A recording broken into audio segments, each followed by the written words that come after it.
Fire that thing off.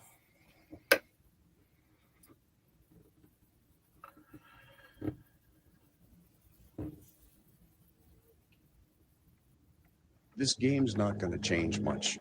It's going to look pretty close to last game. It's going to be tight. Two really good teams. We want this to be heavy. We want it to be hard. We want it to be fast. That's where we live. Panthers in white, right to left. The Oilers in blue. Glove will stand in. Even the series in Edmonton is underway, and the Panthers control the start. Yeah, we know how much scoring power they have. Obviously, they're a talented team, but it shouldn't change our game. Panthers break it out. Reinhardt, a pass cross ice, finds Tkachuk over the offensive line to Bennett. He looks for a trailer, has Rodriguez right circle a shot. It's blocked by Jake Wallman. Sam Bennett out to the right point. Handled there by Verhaeghe on the wrist shot. Hit a body in front. A chance. Nate Schmidt across right circle. And they score! And it's a power play goal for Sam Bennett. 2 minutes, 7 seconds into the game. The Panthers strike first tonight. It's 1-0 here in game 2. Just to know that they're on the ice, you have to be aware of them all the time. You have to know a little bit of their tendencies as well. Draisaitl drop pass, McDavid, right circle, cuts in front, can't pull the trigger, bounces out to Draisaitl at the right point. Pass across, in stride, McDavid shakes into the far circle, what a move in front, they score. Oh my goodness, Leon Draisaitl finished it off, a one-timer out of the right circle, but Connor McDavid, an all-world play, and there's no other way to size that one up. They're going to get their chances. Right?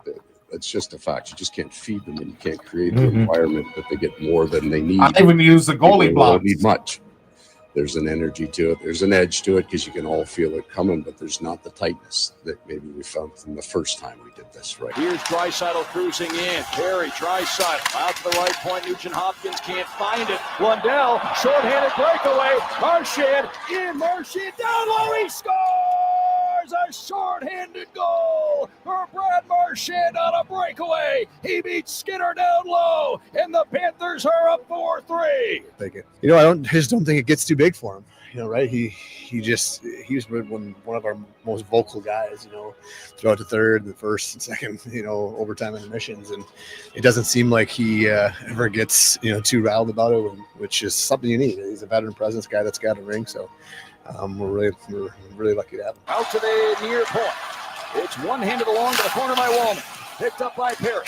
Then here on the near boards, McDavid. Perry out to the line. Wallman, long shot, loose, off a bounce. It's better, and they score, and it's Corey Perry tying the game with 17.8 seconds to go in regulation time. This game is tied at 4. Bouchard near circle in the Edmonton zone. Chris Knoblauch switches out the forward grouping. Left side, it's Kane Brown in front of the shot. Save Bobrovsky. He got just enough of that. With the glove hand to knock it away as Connor Brown was knocking on the door. Here's Klingberg on the end boards for Edmonton. Verhaeghe picked his pocket. Verhaeghe in front, a chance. And a chance. Oh, what a save, Skinner. And it's rolled on goal. Second try. And Marchand stopped twice.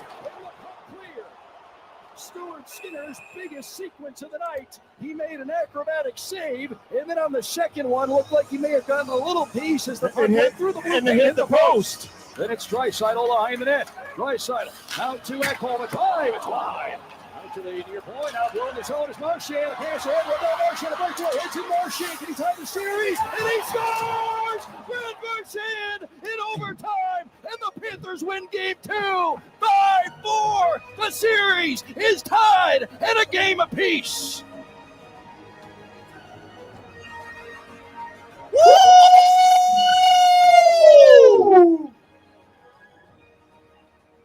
King of the world, Vlad. King of the world yesterday. King of the world. I just was here. Yeah. Probably not as exciting for you being a double overtime. One thing you wish as a person producing the games, more than anything, you just don't want extra time. Especially since I worked for you yesterday. Yeah, and then today you're back at it again. Dude, I was just here. A lot of work. Thank God they won. A lot of work. Yeah, right. And then that's the thing too. Then stay in this. Can't do it. Can't do it. Can't do it. Can't do it. But what I can do is join my boy Vlad as he is on his voyage dolo this weekend. Dan Day is out to the West Coast or something like that. I don't know. You can never really find wherever the hell Dan Day is. He's like Carmen San Diego. Really. You just kind of just sometimes he's at work, sometimes he's not. So in the meantime, your boy, Frog Boy, Art God, Marcos, the songbird of our generation, every nickname that I've been discussed as, is sitting in the chair here. We got 4 hours of sports day with Dan Day and Vlad. Usually you catch these guys on the airwaves, so I'm going to be holding things down when we get into our headlines for this, I was going to say evening, but it's actually afternoon, 8 minutes afternoon. Beautiful day, Vlad, a beautiful day. It is a beautiful day indeed. You know why? Yeah, it's not necessarily great. Not necessarily great. But this June 7th, Allen Iverson's turning 50 years old today. AI turned 50 today. Yes, indeed. So, it's not practice. It's not practice. Not the game. Not the game. Yes. Yeah. But we got a lot of things on our docket today. As I look up at the Coco Gauff, look at that. The victorious local Coco Gauff, huh? Come on, dude. Coco Gauff with the victory. Well, I don't even know what tournament this is. Yes, how can I? Of course. What's this? What's that? Well, wow. Hey, you know what? You're an educated man. You're an educated man, though. Absolutely. Coco Gauff. Look at that. Wow. That is indeed big. That is indeed big. And we saw that in real time. Couldn't have happened without us, I'd like to think. Couldn't have happened without us. Good luck, Charm, for sure. What a game! Yes, 2 overtimes on that. So did you produce the first game as well? Yeah, you are the Panther guy. So, yeah, you're in the locker room. Jays on the ice. Is that scary? Is it slippery? You feel, or you got grip? You got good grip. Yeah. Whoop. Yeah. Man, you were busy, dude. Cutting highlights. 5 goals in the first period. Overhit by the second period. Yeah.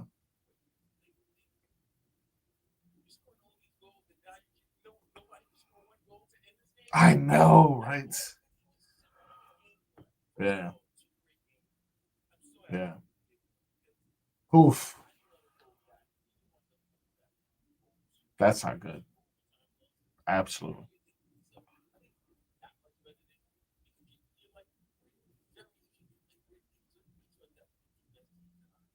Yep.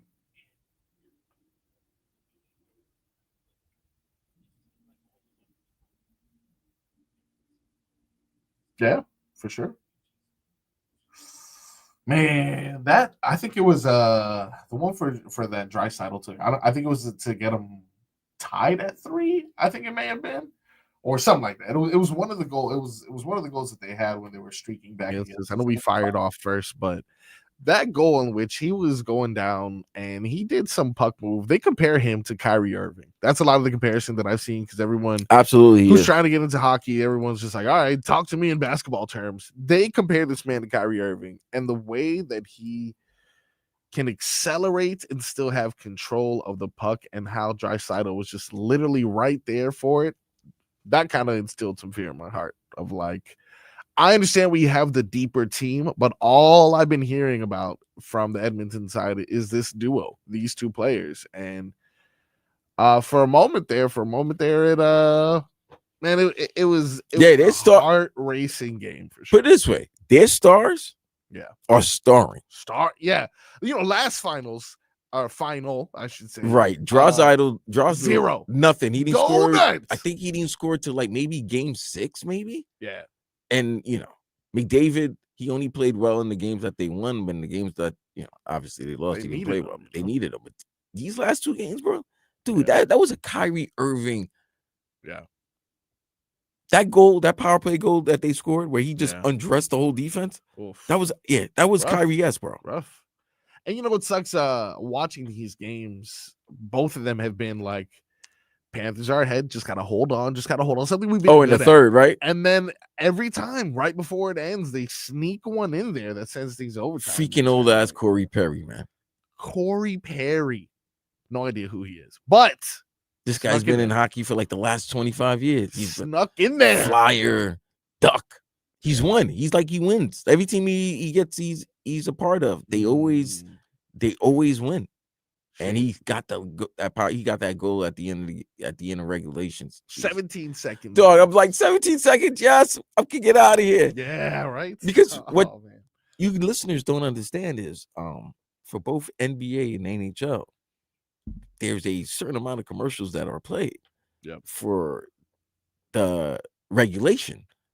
But if it goes to overtime, there is no commercial break. Yep. Everybody just talks until the game ends. We cannot play the end of game break because the game has not ended. So for 2 overtimes, there's nothing you can do. I can't go use the bathroom. You know what I'm saying? Yeah. It's late. Locked in. I'm locked in. Locked in. I can't Uber. I can't call downstairs to see if they could cook. Nothing. I'm stuck. Yeah. Stuck like Chuck. Yeah. And this is obviously the way these teams are playing. Yes, we had 2 overtimes yesterday. We've seen the Panthers compete in a 4 overtime game before. You didn't produce that game, did you? Which one? This is, I think, last season. No, that was Danny. That was Danny G. Okay. Yeah. But look, the game has been as intense as advertised prior to this series even beginning.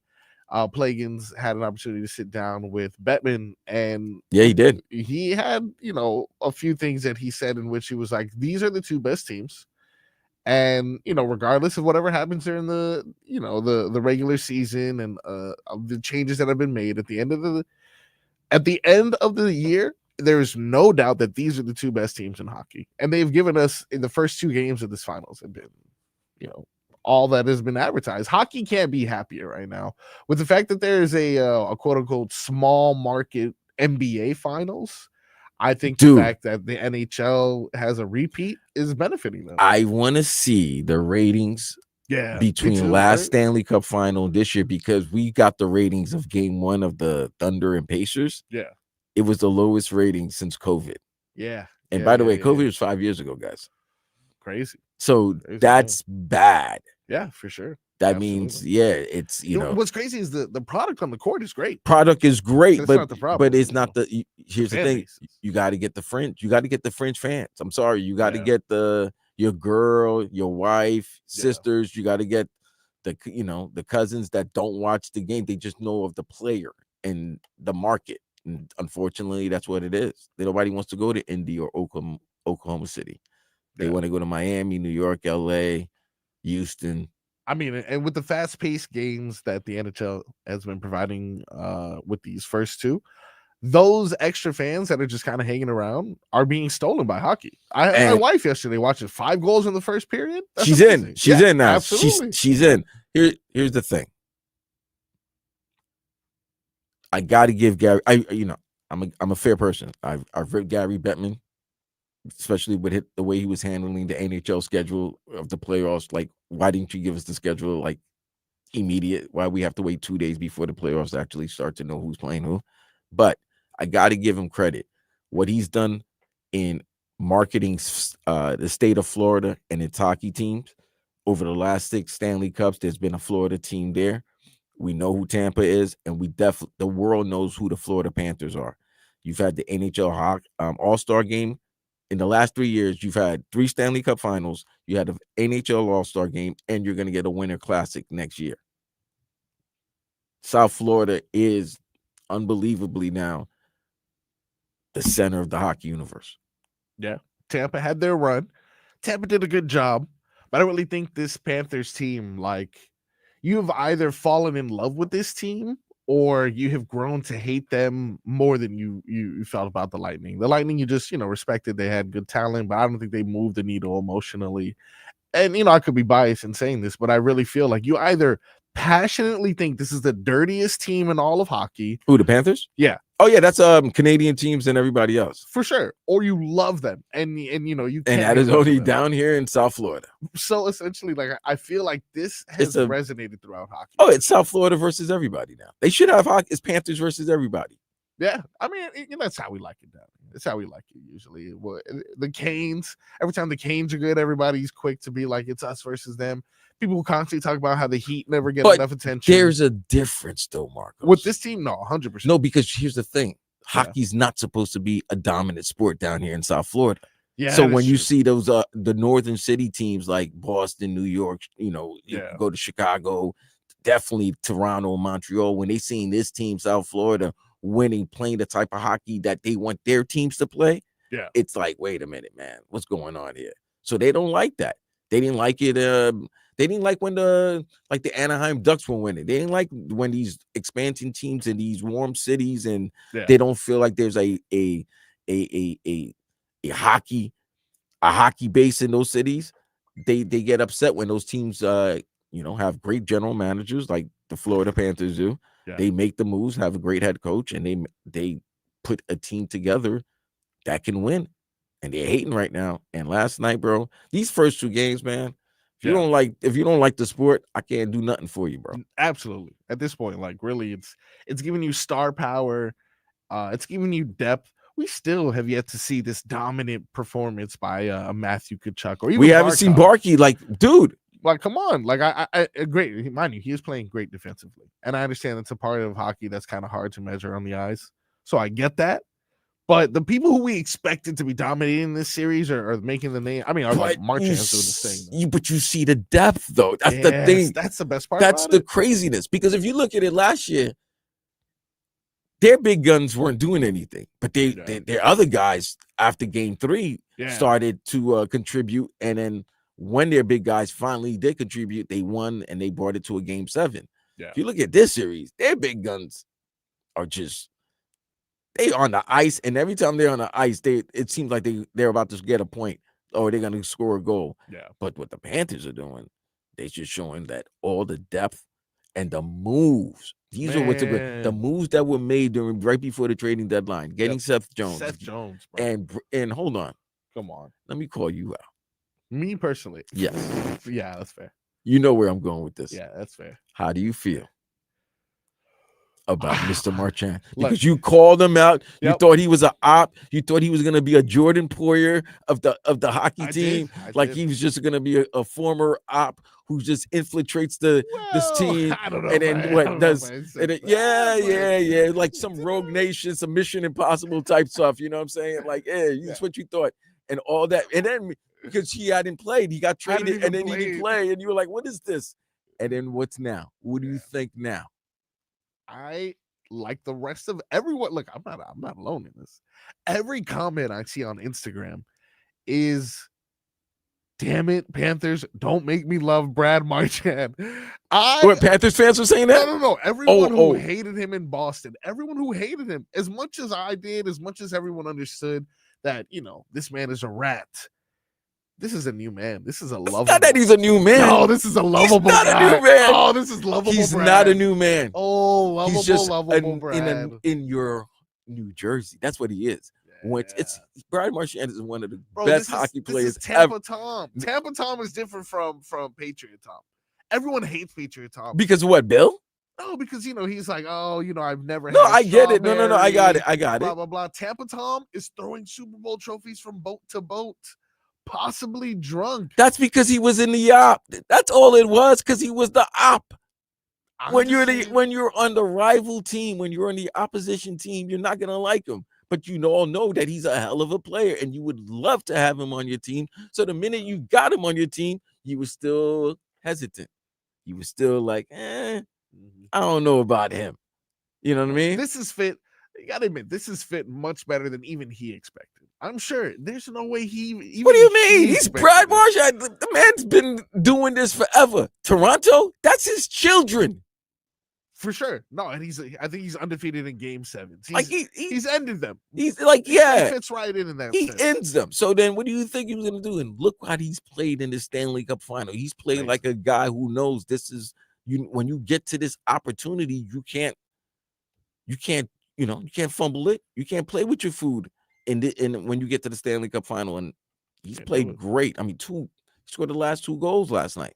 Yeah. The go ahead in the what is it, in the third? Yeah, it was the third. And then the game winner. By the way, there's only one good period this team ever plays. It's the second period. Oh man, defensively, Bob was on one. I mean, at first, obviously, Oh, you thought it was gonna be? It was 4. You thought it was gonna be 4 goal. I was Bob. like, listen, hey, look, Bob, I trust you, buddy, but I'm gonna go. You gotta stop something, please. Now, mind you, it was rough. It was Bro, totally rough. listen, if he only gives up 4, if he gives up 3 goals in this series, Yeah, he averaged giving up 3 goals. That's a hell of. He's great. No, for That sure. team is man. And Dude, they Edmonton. get the pucks off too, because I was looking at it and I think it was like 16 shots in the first period. Yeah, You bro. keep that up he would need 48 saves in order for him to That's have another it. good bet to break. Take the over and shots. Shot save by Bob. We're gonna look at a few different chili pepper opportunities, get some parlays put together. We got a lot ahead on the show. Of course, we got more Panthers talk when we come back. We're gonna discuss the Marlins very briefly, who have continued to embarrass us on a national level. I got some fun things to talk about here with Vlad. I got some few things that I'm sure you don't remember came out on this day a few years back. June 7th? We got movies, we got albums, a bunch of things that I'm sure you've forgotten about. But I'll remind you. Did I graduate on June 7th? Did you? June? Wait, hold on. June is like this is like close to the graduation. This is graduation month. This is graduation. Yeah, Vlad's graduation, June 7th, I don't know. 2011. No. Close? No. All right. I would have been 33. All right, well, fair. We got that and much more. This is Sports Day with Vlad and Frogboy.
Welcome on in. It is Sports Day right here on 560 WQAM.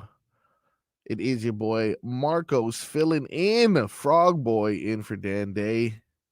Our boy Dan Day is enjoying a much deserved day off. So in the meantime, I will be holding things down, giving you poor takes and your latest updates, including not only did we witness Coco Gauff win a French Open right in front of us, we got some baseball going on here, Vlad.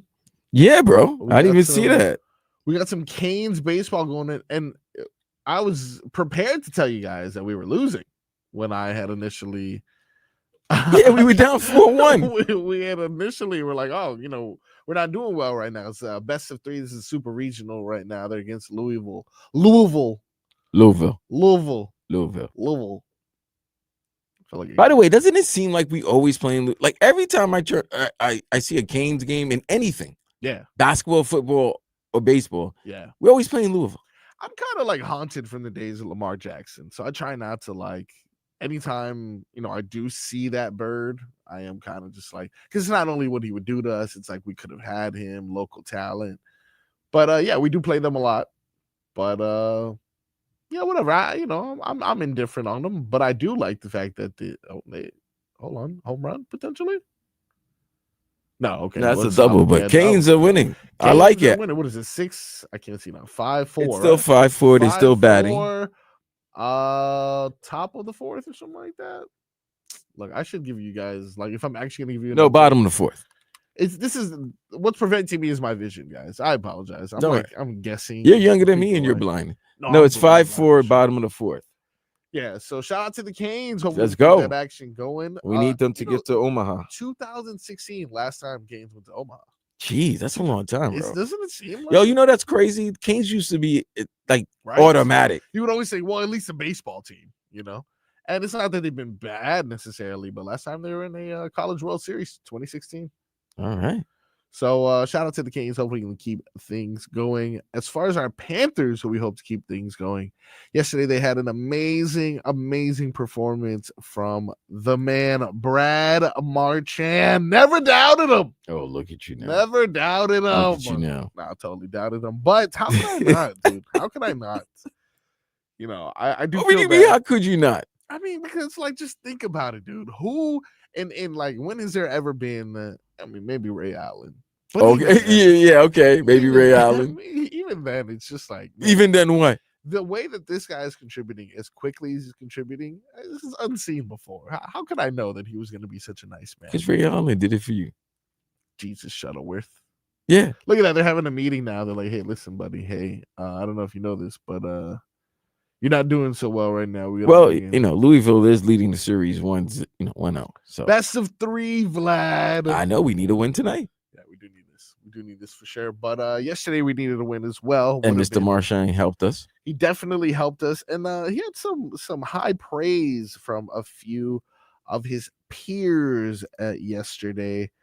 You got Schmidt, old Schmitty boy, put up 2 points yesterday. He's had a solid start to this series. He spoke on Marchand's game-winning goal and was, just raving over him yesterday. After Brad was able to put. Was he glazing it? Like, was it a glaze job? If you think, I'm gonna show you this one, and I'm gonna show you the Paul Maurice cut after this. That's kind of like, all right, guys. Maybe it's a little much, but he did just get the game winner in double overtime. Paul Maurice. I gotta hear this. Hold on. Let's hear Schmidt. Yes. Yeah, you know what? He just finds a way. He did a great job throughout the game finding open ice around their net, and I think he just, I don't know, to shove a pitchfork or however he gets it in there, we'll take it. I just don't think it gets too big for him. Right? He was one of our most vocal guys. Throughout the third and the first and second, overtime intermissions, and it doesn't seem like he ever gets too riled about it, which is something you need. He's a veteran presence guy that's got a ring, so. We're really lucky to have him.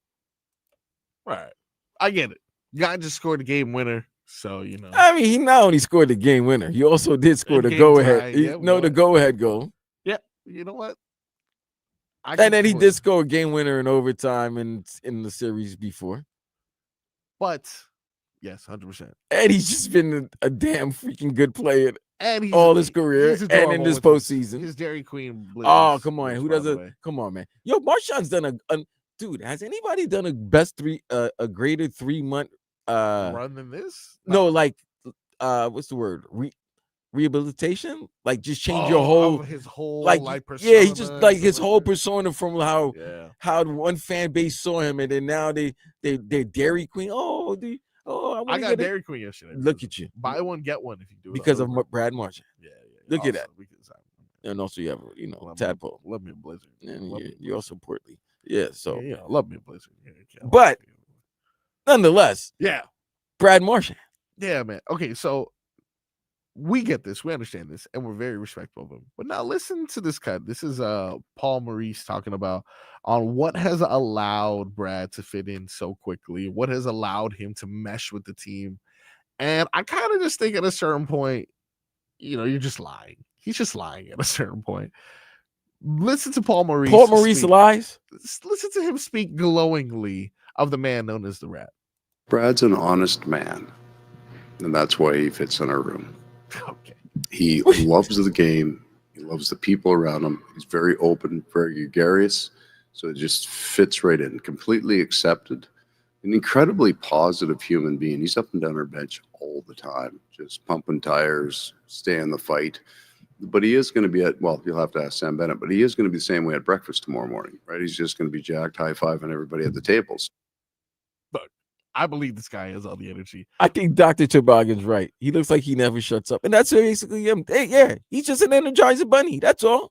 Wow. But to start it off with, he's just a good guy. He is a good guy. This man was known as the Rat. Is Sam Bennett a good guy? As a Panthers fan, I would say yes. Okay. As a not Panthers fan, I would say the way that he fell on the goalie's knee yesterday. He dropped a Samoan splash on Skinner's leg. That was at people's elbow, dude. That was it. I was like, okay, so he just tore the God, ACL he went right at that leg, man. I was like, he got pushed. And then I looked at when they showed the replay. By the way, slow-mo replay. Greatest thing ever, worst thing ever as well. For sure. I'm like, he just went for a Samoan drop. He really just was like, where's your ACL? Right here? Perfect. Nah, it was but he is contact. Okay, but Marchand is a good guy when he's on your team. Now he is, yeah. When he's on your team. Now because he's on your team. Because he's in sunlight. People change when they get sunlight, so there's that. What is he, warm weather. A vampire before? It's like Boston or like Seattle. It's just like, who cares? It's like cloudy London, all these dreary places. You come to South Florida, which although it has it's dreary right now. It has been kind of stormy recently. But nonetheless, I just think he's got a new energy, a new vibe. And you know what, bro? He's trying to punch his ticket to the elbow room. He is trying to punch his ticket to the elbow room celebration. I'm there tomorrow, bro. You know what, Vlad? That's probably the best bet. We're off. Yeah, we are off. Yeah. You think that there's any chance that, because they're traveling back today. Yes. So, they'll definitely be in by tonight. They have tomorrow off. When I'm talking about day, I'm not talking about the players and the coaches. I'm talking about like TNT, TSN, Sportsnet. Yeah, for sure. Jackie Redmond. Like, I'm talking about that. Jackie Redmond specifically. All right. We could talk wrestling and hockey. Yeah, I think that's definitely going to be, they got to get those shots beforehand where it's like, the elbow room, this is where it happened last year. And, they're trying to make sure that this doesn't touch the ocean again this year, apparently. Who doesn't want to touch the ocean? I've heard that was like a no-no? A big no-no. Apparently. By the Stanley Cup people? Yeah, by Mr. White Glove. Oh, wait a minute. Hold on. Yeah. Before we get into that. Yep. I need to know certain things. All right. Filling in for you yesterday. Oh, yeah. Thank you. Thank you. There's a lot of things I didn't know that happened to the show during the week. Because I was gone for, for a week, Yes. So I didn't know that, our boy was smurfing. Double D, double die. I don't know if he was smurfing. Oof. Yeah. But we also found out that in game 1, he got out of his jacuzzi, and once he got out of his jacuzzi, Trail. the Panthers lost. So Yes. yesterday he was, and I mean, we gave him the business. Yes, as rightfully so. That he could not Rightfully leave the sauna. He Can't had to do it. stay, hydrate, do everything. Yep. And he scored a goal immediately. Yep. They were down 2-1. But No, then they were scored 2-2. Then they were down 3-2. Yep. But then they, you can tell every time he got out of the hot tub. Right. But then they scored 2 goals in the second. Yeah. So they were leading. So did he stay for the double overtime in the sauna? Because he had to. So we did send a text out yesterday following the victory, and we were checking on the status of Leroy and got no response. Which I can only assume 2 things. He's dead. Because I don't mean to laugh, but he might have just dehydrated. He might have just said, "Oh no, our boy is gone. Oh no, he's dehydrated, gone." Or he never did it. And he's shying away from. And Leroy can't lie very well. No. It's one of the things that, Leroy, no need to ever determine what is on Leroy's brain. He'll tell you. No, he'll tell you. But even when he lies, he can't because he smirks too much. He gets quiet. So I need to. That's why I was wondering if you got a text message yesterday. Still nothing. I got to check on him. The status of Leroy. Because, they did win. Yeah. So he might have to go back to the sauna again. Listen. For the rest of the series. Better believe I'll be ordering a Blizzard. I don't want to have to do this, but just for my team's sake, of course, I'll be ordering a Blizzard every game. You just want to order a Blizzard regardless. And just in case I may order them on days that aren't games too, just to make sure that I stay in Blizzard shape. You look like you've been in Blizzard shape for the last 10 years. Unnecessary. But when we come back, got more of Sports Day. Our boy Dan Day out. Frog Boy filling in. Yes, man. My cousin's in the Northwest. In the Northwest. He got some donuts. He took a picture and posted it. Did he go to Timmy Ho's? Who? Tim Hortons? Isn't that in Canada? I don't know. Yeah, that's in Canada. Is that not where he's going? No, he's in the Northwest. I'm talking about Portland and Seattle. Why is he going to go to Canada? It's like close to Canada, right? I mean, it's Vancouver, but how close is Vancouver to Edmonton? I don't know, maybe like 2 hours, maybe. Just get rid of Canada. No, we need them. All right. Why do we need them? They gave us Rush. Okay, you know what? All right, I wasn't expecting that. I got more Sports Day when we come back. And they gave us Aubrey. Oh, true. Drizzy.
Welcome back. Sports Day right here on 560 WQAM. You can catch us on YouTube. Catch us on Twitch, Miami 560 WQAM. Frog Boy in for Dan Day. Got my boy Vlad on the other side of the glass. Vlad, I mentioned this a couple times already. What's that? June 7th. Uh-huh. I was doing some research today trying to find out exactly what happened on this day that would be worth mentioning on our lovely summer show. You know how these summer shows can be. Give me the year and let me guess. Oof. Okay. Well, I'd like to let you know before I give you the year on a specific day that it is National Chocolate Ice Cream Day. Oh, look at you. Right. You've been all about ice cream all day, bro. You know what? It's the Panthers, dude. They're ice cold. All right. I will give you the date. This is gonna be rough though. I will give you the dates. Okay. In 1993. June 7th, 1993. June 7th, 1993. This music legend changed his name. Prince. You got it. You got it. It was his 35th. The artist, birthday. formerly known as Prince. Yes, today would have been his birthday. Oh, really? Yes, he would have been 68 or something like that. Yeah, I think I got that right. Is Michael also born in June? Was Michael Jackson born in Or is June? it August? Let's see. Michael Jackson's birthday is August 29th. It is? Okay. Yes. All right. Did Michael die in June? Did Michael Jackson die? I know something happened in June with Mike. Because I was in LA. So tight. Yeah. June 25th. There you go. Okay. Yeah. I know. There you go. There you go. Some other notable birthdays for today. I'm about to list some names off. I mentioned earlier, Allen Iverson turned 50 today. What 50. about Tom Jones? Oh, it's not unusual to be loved by anyone. 85. She's a lady. You know who Tom Jones should really be thanking? Whoa. Well, no, not Carlton Banks. Absolutely. No way. He should totally. Tom Jones, let me tell you this. Totally be Tom Jones was killing back in the days, man. He was knocking them down. I know. Back in the day. So, yeah. The only reason I know him, and I'm sure I'm not the only one. That's because of you, but your parents' generation knew who Tom Jones. Your mom was going crazy for Tom Jones. Yeah, Tom Jones. Look, I am not disrespecting the career of Tom Jones, but I'm saying she's a lady. Should be a little bit more thankful to Carl. Whoa, she's a lady. She better be. Hey, listen. She better be at that time. Listen, you know what month it is. Yeah. Oh, that's true. That is true. Liam Neeson. Yes. Liam Neeson. How old do you think he's turning? By the way, first of all, yep. Liam Neeson. Bad parent. Great parent. What? Come on. Look how often he loses his daughter. But look how often he finds her. He creates the problem. He just tells people, look, I got special skills. Don't mess with my children. Like, that's all. If I tell you I got special, you know what? Yeah. If I tell you don't go there or I'll take it further, and then you go there and I take it further, whose fault was that? Okay, I understand. I told you. I gave you the warning, but like, just watch your kids a little bit more. First of all, Liam Neeson, kids a little bit more. Is he 70 now? 73. 73? Wow. Yeah. He's going to be the new Frank Drebin in the Naked Gun movie. Huh. I saw the commercial. It was hysterical. They showed they showed Leslie Nielsen. Yes. They showed George Kennedy, and then like whoever's playing like that George Kennedy character. I don't know if it's like maybe I don't really know the story. But then they showed OJ's character, and then they showed a black cop, and the black cop was like, nah, not doing it. I'm not doing it. So I think that's gonna be funny. All right. I actually I want to ask your opinion on a movie a little bit later on in the show. We're gonna be discussing. It ties into Derrick Henry somehow. Oh yeah, I heard about this. Yeah, but moving on with more things going on today. Michael Cera, heard of him? The actor? Yep. What's that?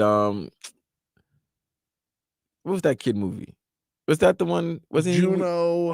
Was it Juno? Yeah, Juno. Yeah. Another one though that's popular. Superbad. That was him in Jonah. That's what. Yeah, that's what made them. 37 today. Really? He's that young? Yep. Damn, bro. Fetty Wap. Oh man. 34. Haven't heard from him in a I hope while. he doesn't. I hope he can see when he blows out the candle. Oof. Iggy Azalea, IGGY. Oh, really? 35. Dave Navarro turns 58. Damn. Now this is That's a lot of. That's a lot of. Today's a lot of. birthdays. Lot of musicians' birthday, bro. A lot of Yeah, good for sure. musicians, man. And this is actually the birth date of an album. This is 1994. Warren G releases album Regulate. 31 years ago. Look at that. Look at that. He's still getting paper off that. It was a something night. Something about a moon. Okay. It's a good song. That is So June 7th, huh? a lot of iconic moments, you know. Okay. A lot of iconic moments. Oh, this is another one. Tupac in 2023 Wait. was spotted. No, I'm kidding. Was honored with a star on Hollywood Walk of Fame. I was about to say 20. I was like, wait, what? Pac in 23. Yeah. Do you know how many stars at the time? Wow, I didn't realize it was this many stars. How many stars do you think there are on the Walk of Fame? I've been there many times. Oh, lived okay, out there, so you're totally aware of that. I don't know. I've been totally aware. Okay, okay. I would say there might be. Hold on. Yeah. Oh, okay. You're No, because calculate. because here's the thing. There's been a lot of celebrities, right? Yes. But you gotta be of some. You gotta be on a different level to get it. Yeah, for sure. I would say 336. 336. Yes. That is adorable. There's 2,850. Holy fair. Yeah. Yes. That is crazy. That's I don't remember seeing it then that many blocks. Oh, yeah. I mean, Oh, you know what? what? I think it's on two sides. It's on Hollywood Boulevard and Vine. Street. Right. It's on Hollywood and Vine. Yeah. And that's pretty much it. Okay. And some people have 2 stars. Twice? It's not fair, right? Who's got 2 stars? Michael Jackson, one for his solo work, And one for the Jackson 5? Jacksons. Dolly Parton, Why? being a part of a trio, and her solo work. Diana Ross, For the Supremes and just being Diana Ross? Yeah, John Lennon and the rest of the Beatles for their individual work and members of the Beatles. Kermit the Frog. Kermit? He has one, you got to represent the frogs. But one why is Kermit for being a Muppet and one for being him? You got it. What did Kermit do Dolo that was great? Because his rebirth didn't happen until the late 20s, the late 2020s with the memes. Yeah, everyone loves Come Kermit. on, the Kermit memes was tea. great. The Kermit. Yeah, but that was just recently. Smokey Robinson. Oh, really? Yeah, I don't solo know. work. Member of the Miracles. Yeah.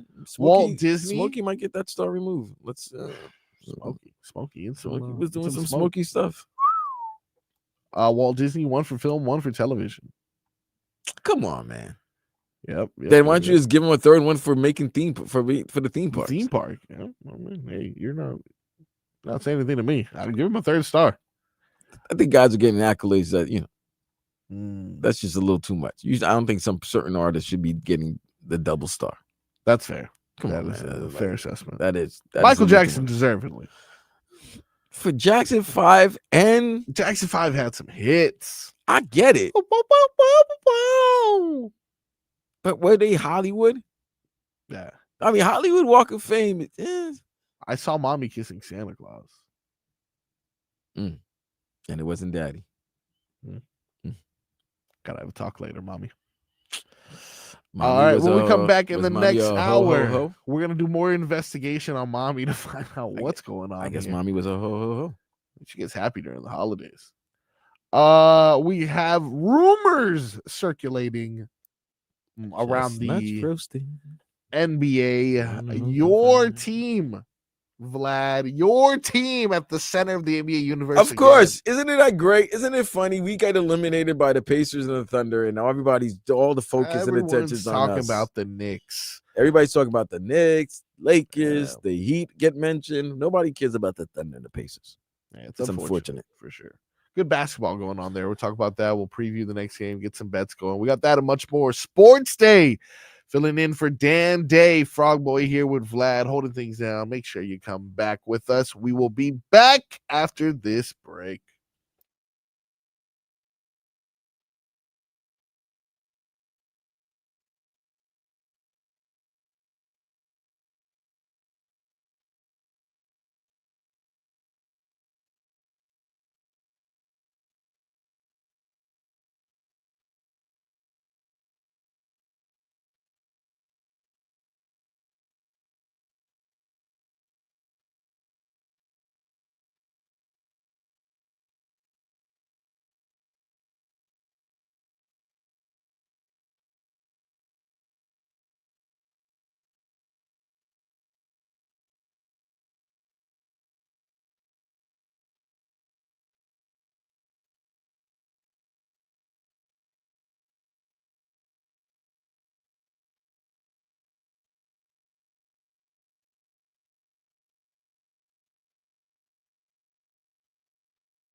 Gotta get the clean version on there. Gotta get the clean version on there, Hey. Welcome back. I love this joint. I appreciate it, bro. I definitely do. I actually have I got some songs, bro. I got some songs. Maybe we'll get some public opinion on them today. Maybe that's what we'll do. I gotta make sure there's no curse words on them, but we'll get some public opinion on it. We got some public opinion on our Panthers, public opinion on the latest rumors around the NBA. What's been going on at OTAs? We got a big signing. We didn't mention Aaron Rodgers signing with the Steelers. How does this affect the league? We got that and much more. Does that mean Jonnu Smith is definitely going over there? It is the sports day right here on this Saturday. Apparently an eventful Saturday if you are an artist, as we just found out last segment. All Big birthdays going on, man. Big B days today. Probably none more important to me personally Than AI's 50th. Allen Iverson, the answer. Still cool. Happy that he's back with Reebok. They were able to I think he had a lifetime deal with him, and they were able to, him and Shaq were able to try to bring back that the sneaker company. So yeah, he's taken care of with that. But yeah, man, that's AI, the great. Some people are like they're just like always cool. Like for example, last week at the Improv, I had a chance of working with Bill Bellamy. Oh man, Bill Bellamy. Early Bill Bellamy's 90s. like Cool. 60, right? And he's like, he looks like he's 33. Really, I don't know if he's 60. If he's 60, he Bill looks Bellamy's really old. good That's for Shaq's 60. cousin. What? Yeah, oh my God, he is 60. told you. No way. Black don't crack, baby. Yo, listen, but this is wow. This is. I've seen a couple people who I'm like, Jesus, you're that old? Like Marlon Wayans. Yeah, he's like in his not 50s, young. like 50s. 52. Yeah. 52. A lot of these people, I'm like, wow, a comedian specifically that I see. Pretty good for the age, man. You know what? Black comedians don't go bad. That's interesting, isn't it? The white comedians, It's not looking good. They kind of age bad.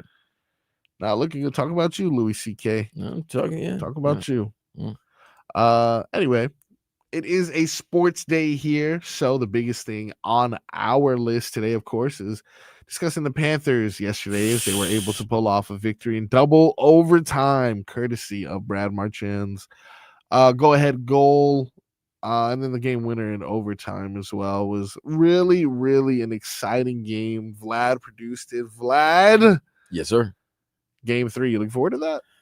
They better not be triple overtime. I'll tell you this. Oh, my God. That's home, though. That's home. Right? Yeah, it's down the street from the crib. It's good. But, after a while, let me tell you this. Yeah.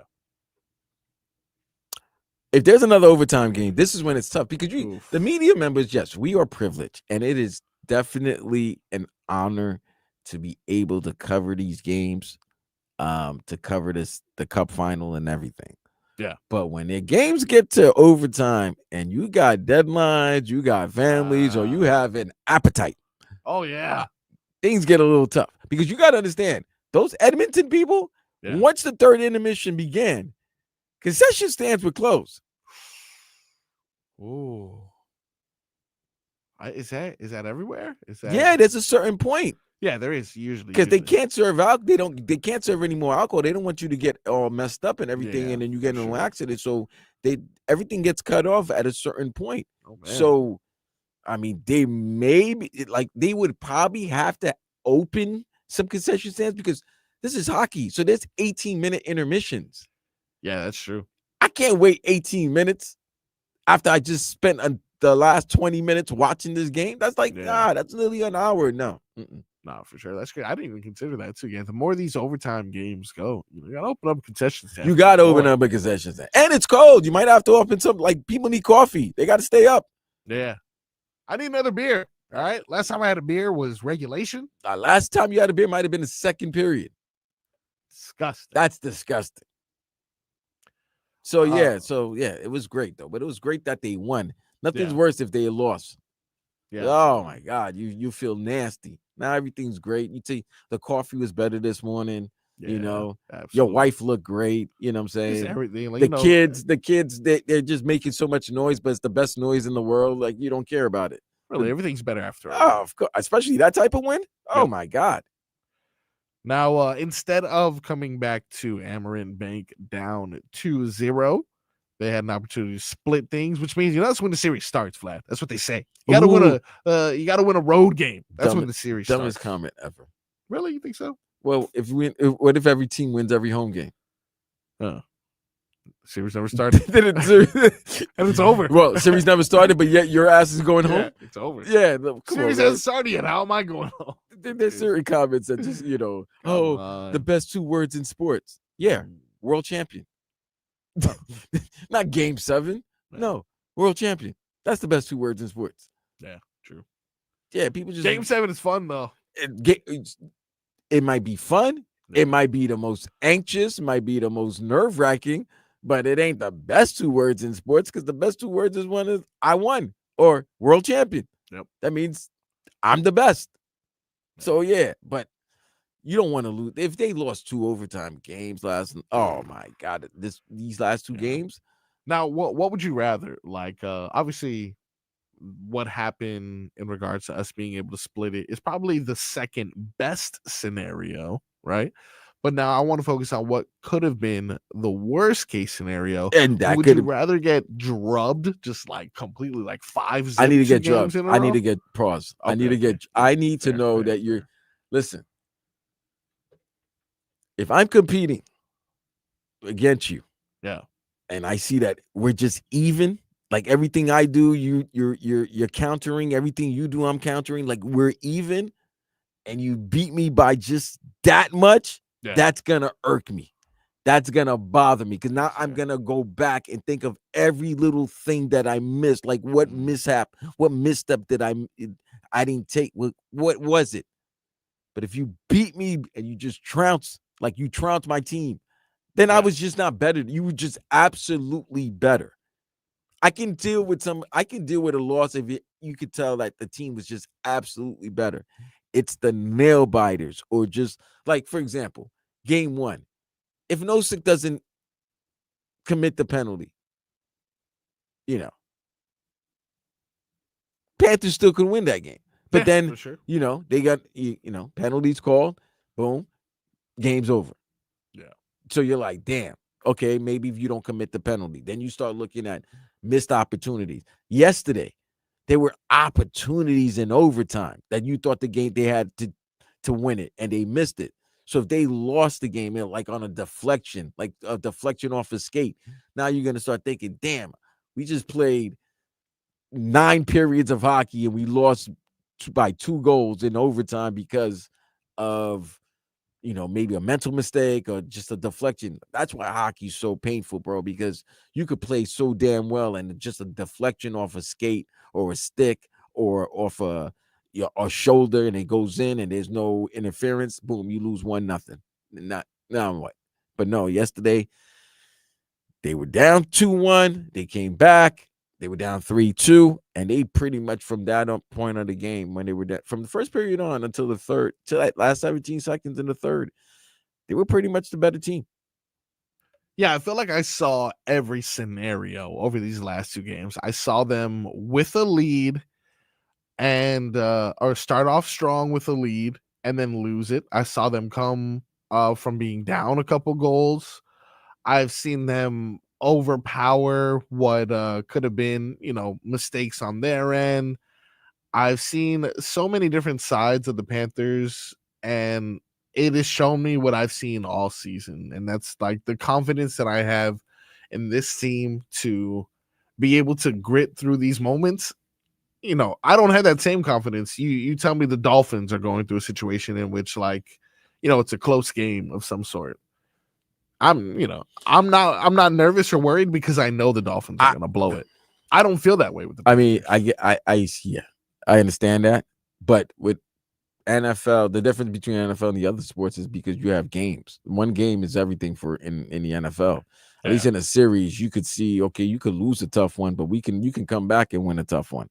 Yep. You can come back and win a game when you were down by a lot of goals, a lot of points, a lot of runs, whatever. You can come back, and then there's a way that there's a swing of emotions in a series. In one game, you're expecting those 6 days of preparation to be there, so that when that game happens, your team is ready. And obviously, we haven't seen that with the Dolphins as of yet. With the Panthers, I don't think there's anybody right now in South Florida that doesn't think Paul Maurice is the best coach, not only in this city, but definitely in their sport, in the sport of hockey. But in this city, Paul Maurice could say anything right now, and it's good. It's gospel. Look, I've mentioned what was known as crazy, unspeakable things. And this is when the Panthers were down 2 games to Toronto, in which I feel this team is maybe 10 times better was too much, which is what I wrote on Twitter, but is better than last year's team, than the Miami Heat big 3 teams. Oh, wait, hey, now yo. I think the talent that this team has it's a deeper team. Okay, well, first of all, yeah, there's one more extra person on the rink than the NBA, and as great as it is, you still have to have the guy in front of the net. If you don't have that guy in front of the net, it's like not having the guy under center. Yeah, if you don't have that guy in front of the net, you're not going to win. You sure. have to have a guy. Yep. You know what I'm saying? And as much as we sometimes take shots at Bob, he's that guy though. Bob is the guy. He's the guy because we don't have that. We have a good defense at best, for sure, but it's not the best of defense. Like Ekblad is playing like, I want to use a word, but he's playing crap poor. Let's just say that he's playing really like. Nah, he didn't play good. Forsling played great last night. Forsling did play great. Forsling played great last night. He did. Ekblad, I don't know, man. Ekblad looked like a guy who's been suspended for like 20 games or something like that. I don't know. He hasn't been playing very well. Missing a little something. Seth Jones, great, but their defensemen are more offensive. That's the problem with the Panthers to me, because they trust Bob so much. But he was, dude, after Bob was making saves yesterday. Bob was making saves, man. Bob was making saves. I'm like, yo, how is this old ass making these saves, man? This guy's limber. Pause. Yeah. No, he really is. He has an otherworldly focus, and that's why I really, not to get bogged down in the comparison conversation again, but that's really what I mean in regards to, like, as talented as the Miami Heat team was, this team. Yeah, they're not. But come on, bro. Like, there's different. It's different. And maybe it's because one sport is probably more dominant in this market and in this country than the other. Yeah. But the only comparison I would say, if you were making a hockey NBA comparison, is that the Big 3 was like the Edmonton Big 3 in the 80s, like when they had Messier and Gretzky and Coffey, like that. That if you were saying that comparison, yeah, because that was a deep team as well, that Edmonton team. But I mean, there's no star power like the Big 3 star power. Like that was, you had the biggest. They were star really in the they world. were a rock star. They were a rock absolute star team, rock stars. for sure. And so during in regards to popularity, and during this market, yeah. But if you're talking about, if you're talking talking about recent championship teams, if you're looking like the rosters, bro. I mean, look, this I think this may be the best Panther team. This Panther team may be the best Panther team, and they still, not that I want it, they're going against a great team as well.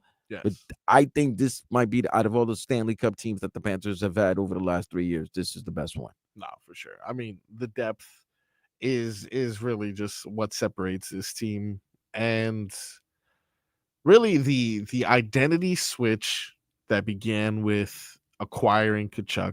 I feel like this is the final form. The first year was still adapting to it, as he was attempting to overcome a broken sternum in that final. I think last year they had to hide the man, G. They had to plead with the man. It really, like, just athletes are crazy, bro. Hockey players specifically. Yes, but athletes in the playoffs, like, this is people. So when we criticize athletes, and we at times we do, understand they don't get paid that much for the playoffs.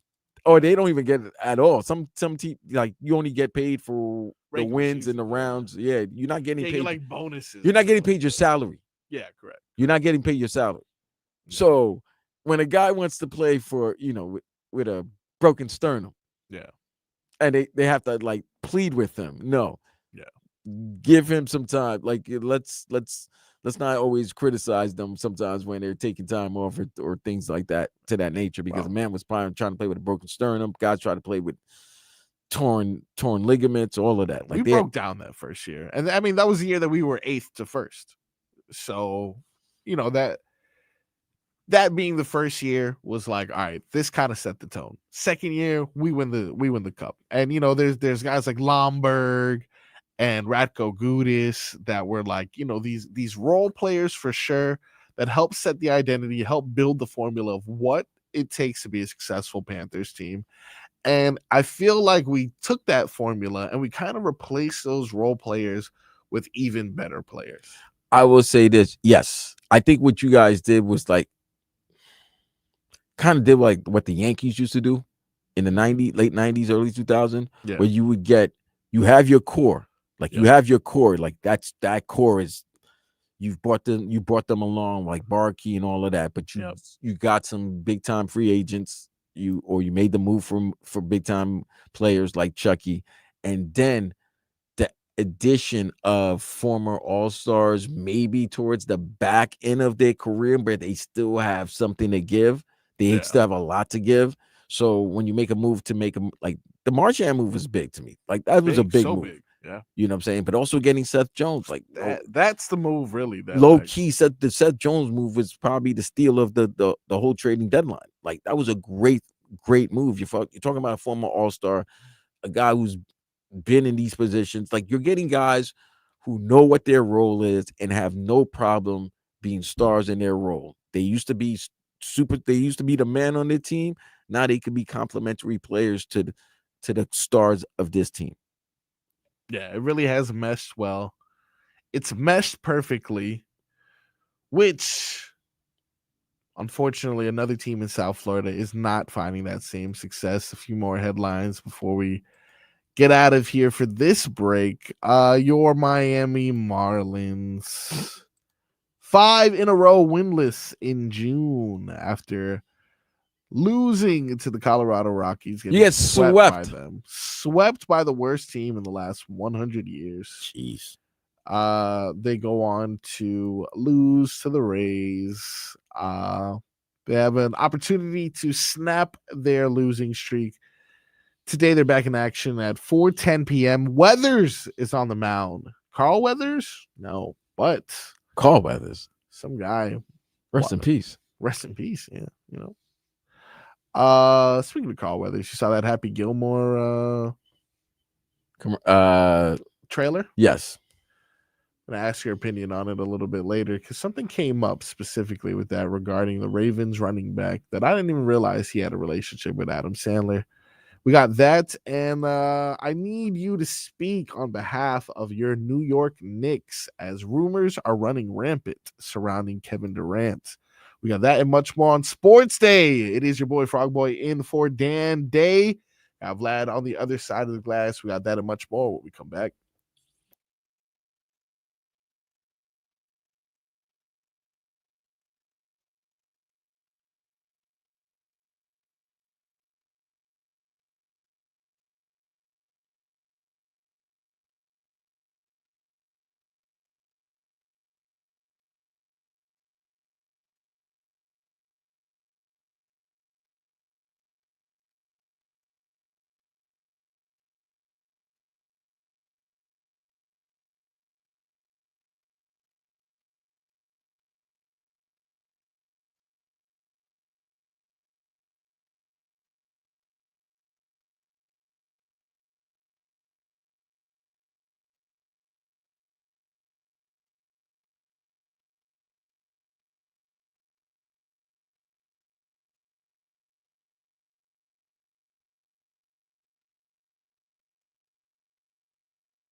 These haters can't hold me back.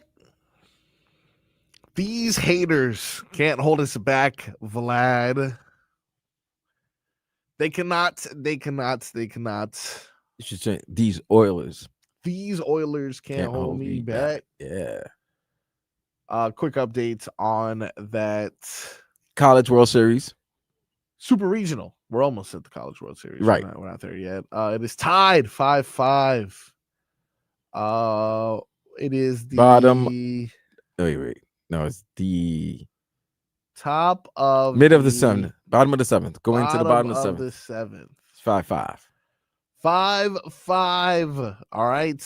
5-5. Fingers crossed, baby. We're down one game as of right now, so we need this one. We need to win. Fighting off elimination at the moment. My cousin, something Gonzalez, Dorian.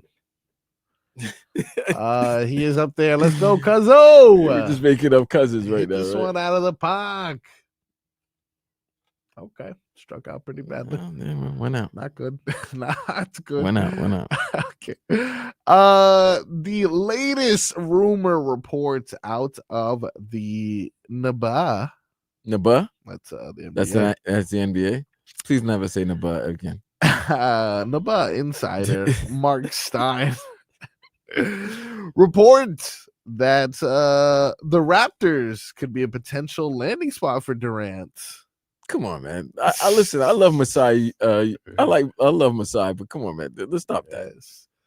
But They got Scott. Wait, first of all, how are they gonna get Kevin Durant when they just gave Brandon Ingram's broke ass an extension, and they got Scotty Barnes? They just gave him an extension.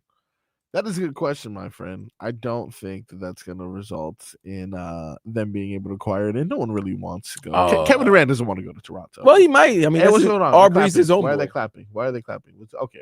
We got a double. Yes. Aubrey is his homeboy. Aubrey is his homeboy. Both very emotional. Very. Those two very emotional. Mm-hmm. But another rumor that has been circulating, and there appears to be quote unquote mutual interest between the New York Knicks and Kevin Durant. This is on the heels of the firing of longtime head coach Tom Thibodeau, sending the organization into search for a new leader.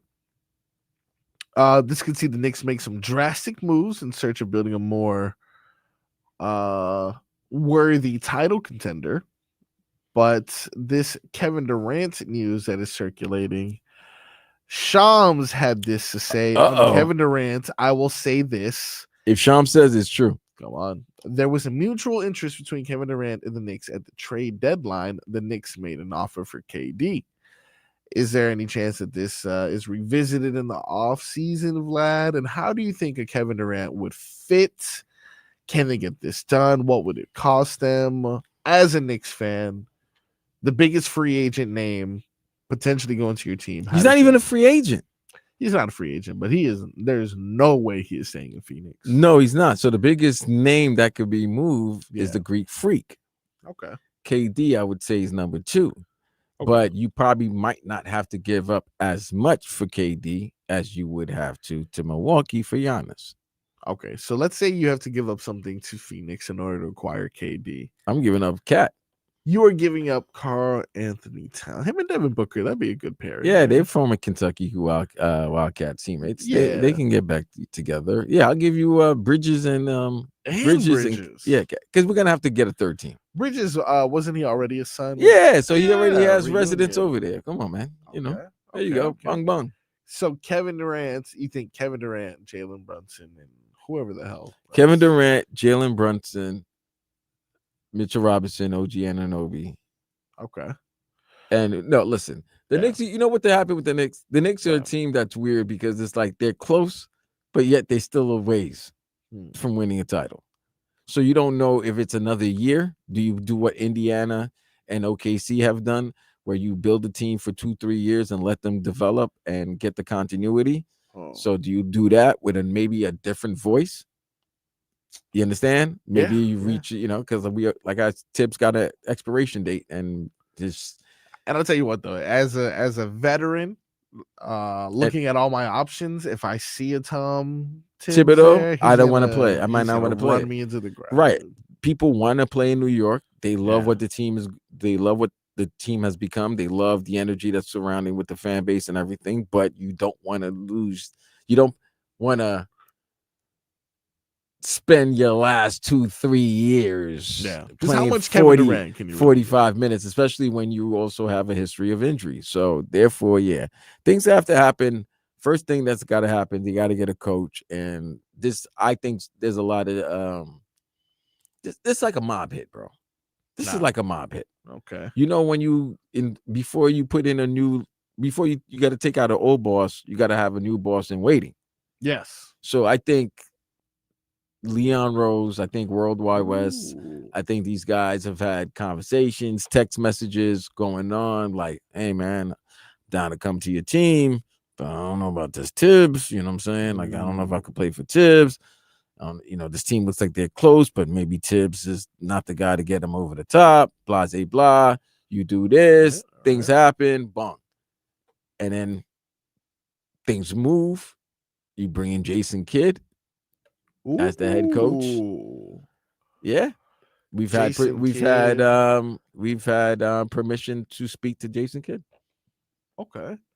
Jason Kidd. I would love to trade away Timothy Chalamet, Dr. Tobias. I would love to. Sick of this guy. You've had enough of Chalamet. One damn role, and he wasn't even that great. And there's like people going. I really don't know what he's really. He just did a Bob Dylan movie, bro. They going crazy for him. You can't. I'm not counting that movie. Everyone keeps bringing that movie up. I'm not. All right then. Other than that, what has he done? He was a Chocolate Factory guy, right? What? Wasn't he? Willy Wonka? Yeah. Was he? I don't know. Am I tripping? I don't know. All I know is that the man has been getting. All I've been hearing his name for the last 12 months because of some damn movie he did of Bob Dylan. Yeah, he was Willy Wonka. Ah, okay. Interstellar too? He was an Interstellar, huh? Maybe he was. Was he in Interstellar? I don't. You did. Anyway. Enough of this Chalamet. Now he's acting like he's like the diehard Knicks fan. You weren't there in the 90s. Get out of my face. He wasn't born. But I do actually remember something going viral. Oh, he's the Doom guy. Oh, maybe he's, you know what? My bad. Maybe he's on me not knowing that the guy's been in some movies that yeah. He just doesn't stand out. He just didn't stand out to me. Wonka. All right. I mean, that's pretty much it though. Yeah, he's a plant. He's a Hollywood plant. I do kind of feel like he is a bit of a. I don't really like. Yeah, I'm not getting it. I don't get it. I don't. Any other movies you've seen recently that have been? Let's see what's in the. They got Mission Impossible out in the theater. No, okay. So I haven't seen the second one, but I mean the last one because I totally forgot there was a first one that came out in 23. What do you mean? So this is a two-parter. This is a part. Yeah. Oh, that's right because I'm just. I completely forgot there was one in 23. So then I just saw the one in 20 that came out in 23, the part 1. Canes go up 6-5. All right.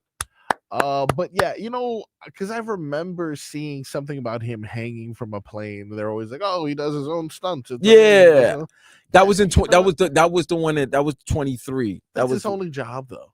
That is his only job. Listen, man, let me tell you this: there are things in life. Like he's like reading like prolific lines. No, but they're just guarantees in life, like death, taxes. You know what I'm saying? Yeah. Right? Yep. And in Hollywood, Will Smith running in a tank top and Tom Cruise running in any movie. He's got to run in any movie. He's got to. He has to. And it's not no regular run. It's got to be like a 3-mile run with so many things in his way. And he's just avoiding them, dodging them, and still coming through. Is he a good athlete? I don't know. But Tom Cruise looks younger now than he did when he was doing all the right moves. Let me see. Tom Cruise height. He's like 5'10". 5'7". Even worse. Vin Diesel's like 5'6". Yeah. Like, come on, man. It's Hollywood. I see big ass 6'5" Dwayne Johnson. I see 5'6" Vin Diesel. I'm really supposed to think like Vin Diesel could take on The Rock. But that's actually Leroy's biggest argument with the entire Rocky franchise is that Sylvester Stallone isn't as tall as Apollo Creed. And they made it seem that way. And apparently he doesn't like that. Well, Leroy acts like he's the tallest man in the world. Yeah. He ain't that big. He's doing his best. All right. It's Hollywood. It's supposed to be that. I get it. but still. On this day in 1985, Woo, June 7th, 1985. Let's see. Was it like Farm Aid? The Goonies. Oh, the movie. Mm-hmm. I don't know. Mm-hmm. Mm-hmm. The Goonies was a great movie. That's a good movie. By the way, a lot of movies in the 80s, if you watch it now, they don't really Oh man, I was talking about, okay, so I don't know if you've heard this. I've discussed that my wife has like a weird relationship with American pop culture where like I don't know what do you mean I don't know weird what she relationship? was doing for a certain amount of time where she watched a was lot of just- television then. No, she was watching like the Spanish things or like she was in Oh, Nicaragua like for some novelas? time. I don't know what she was watching, dude, No. because like I showed her movies recently. Like I showed her the Final Destination series, Matrix, Blade, but I'm talking like even like she hasn't seen like Remember the Titans or like Holes. Like, you know, there's movies that I'm showing her that I'm like, Has she "You seen, watch like, this?" Paid in Full? Oh, no way. No way she's seen Paid in Boys in Full. Hood? Nope. Menace to Society? No. New Jersey Drive? As far as she'll go is Friday. Love Jones? Soul Food? Soul Food? Nope. Any of the Medea movies? Nope. Selena? Oh yeah. Oh, No, for okay. sure. Of course, she's Of seen course, that I one. mean, we always gotta watch That's a Selena. classic.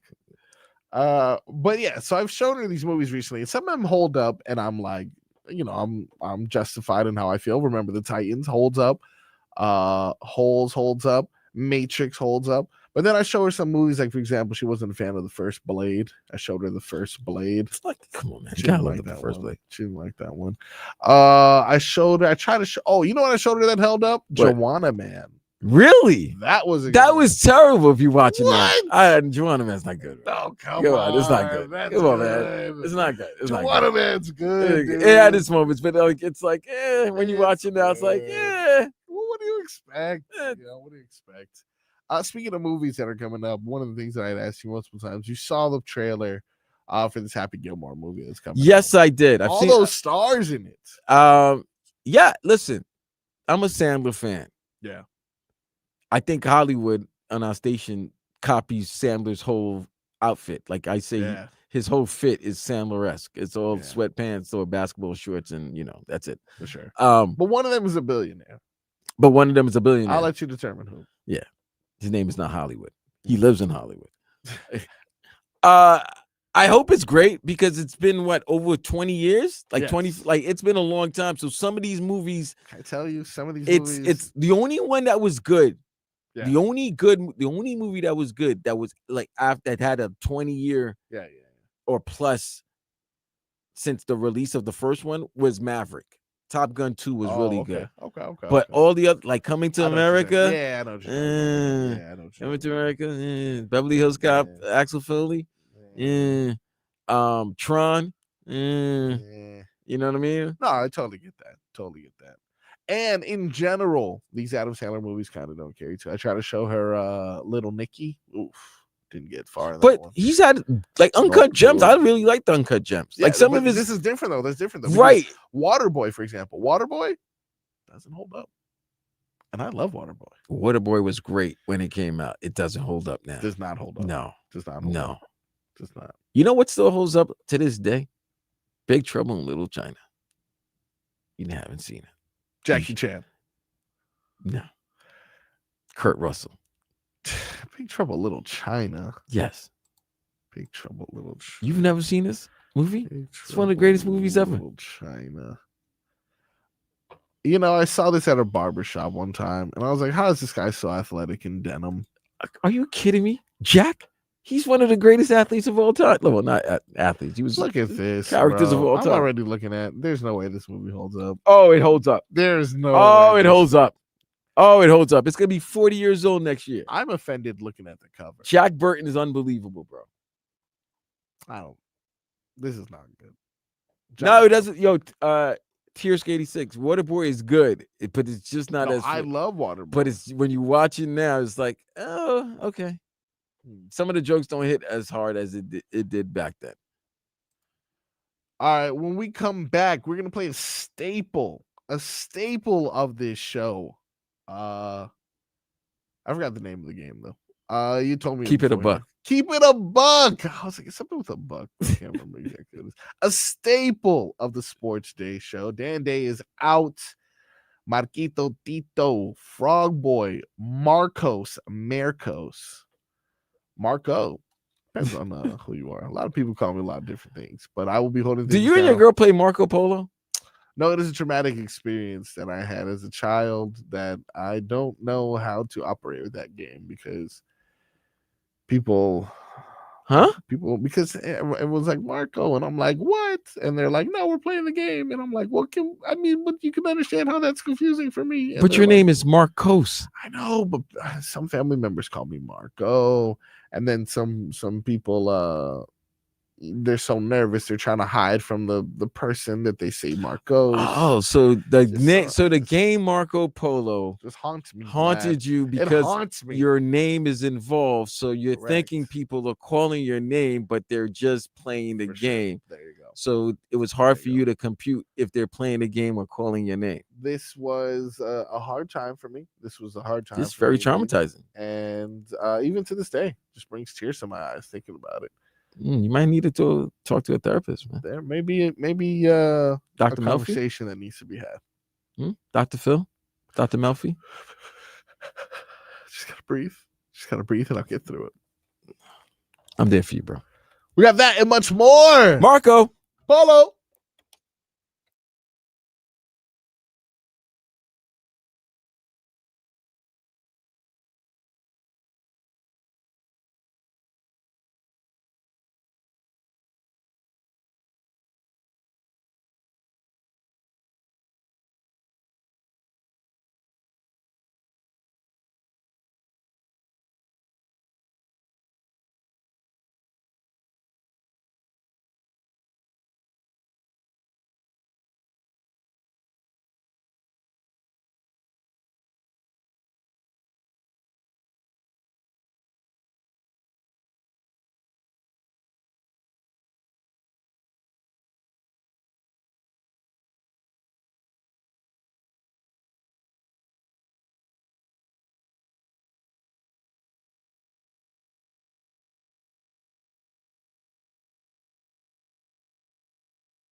Uh, uh, A, A.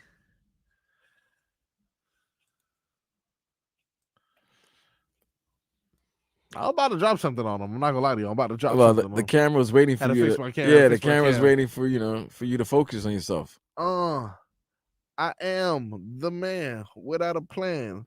Give me a second. Had to fix my cam. Have you seen that new thing when you Google Bam? What's that? They changed his last name. To what? I'm not sure. Bowman, actually. Bam? Yeah, if you Googled Bam Adebayo's name, It's not Bam Wilson? right? I thought that's something, it would make more sense. But Bam Adebayo apparently is in a beef with Google. The Miami Heat, actually, their social media team took to their accounts to point out the fact that when you Googled his name, which it's now been corrected, credit to Google, but for a little bit, when you would search his name, it would say Bam Bowman. You see on their X and on their Instagram social media accounts posted yesterday at around 2:30 p.m. They said, "Yo, at Google, can you change our captain's name back, please?" And for some reason, when you searched Bam Adebayo, Bam Bowman came up. But I don't really understand why this would even happen. What do you mean you don't understand? And you know what? They had another issue. Jeez, whoever is working at Google really needs to correct their actions here, because 4 hours after posting that the Miami from the Miami Heat account asking Google to change their captain's name back, Google did remove Bam Bowman, but put Bam Adebayo and spelled his name wrong.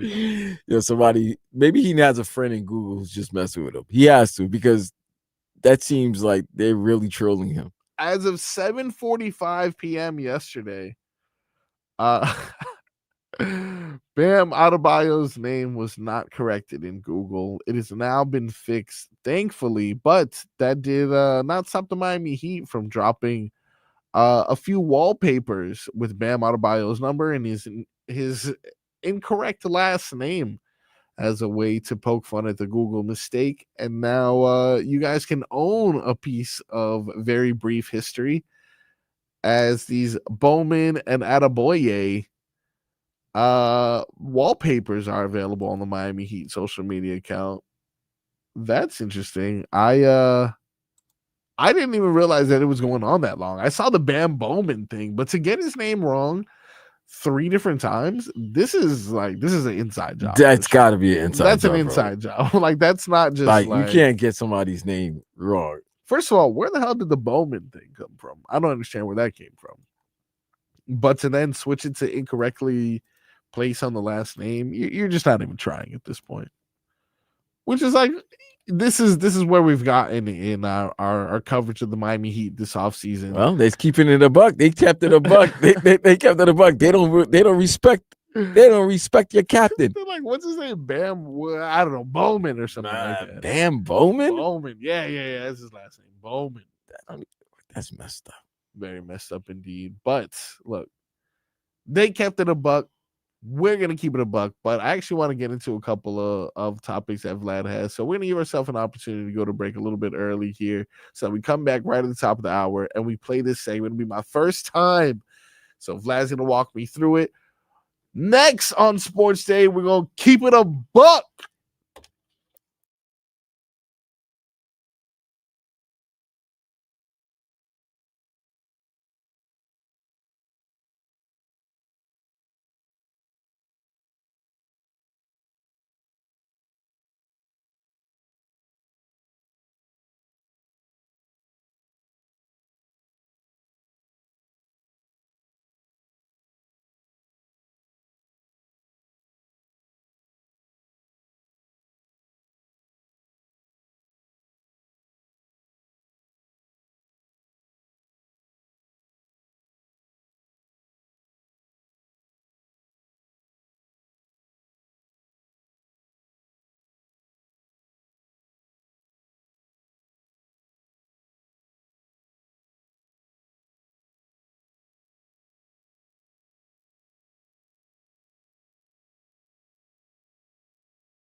hey, hey, hey, boom, boom.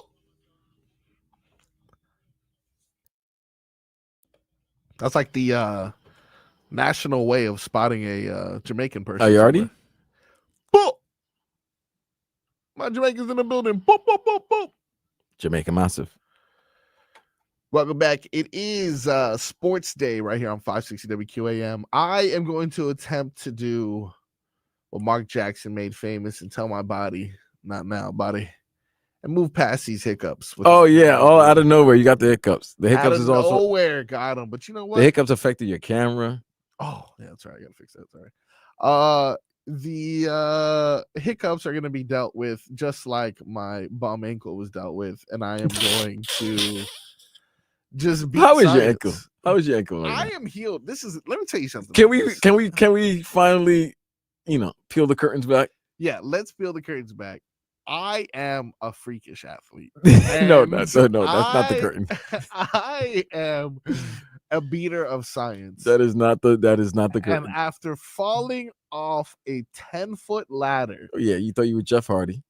won the tag team titles, and managed to be walking and mobile as I've ever been within a mere amount of weeks, with no painkillers, with no surgery, with no boot.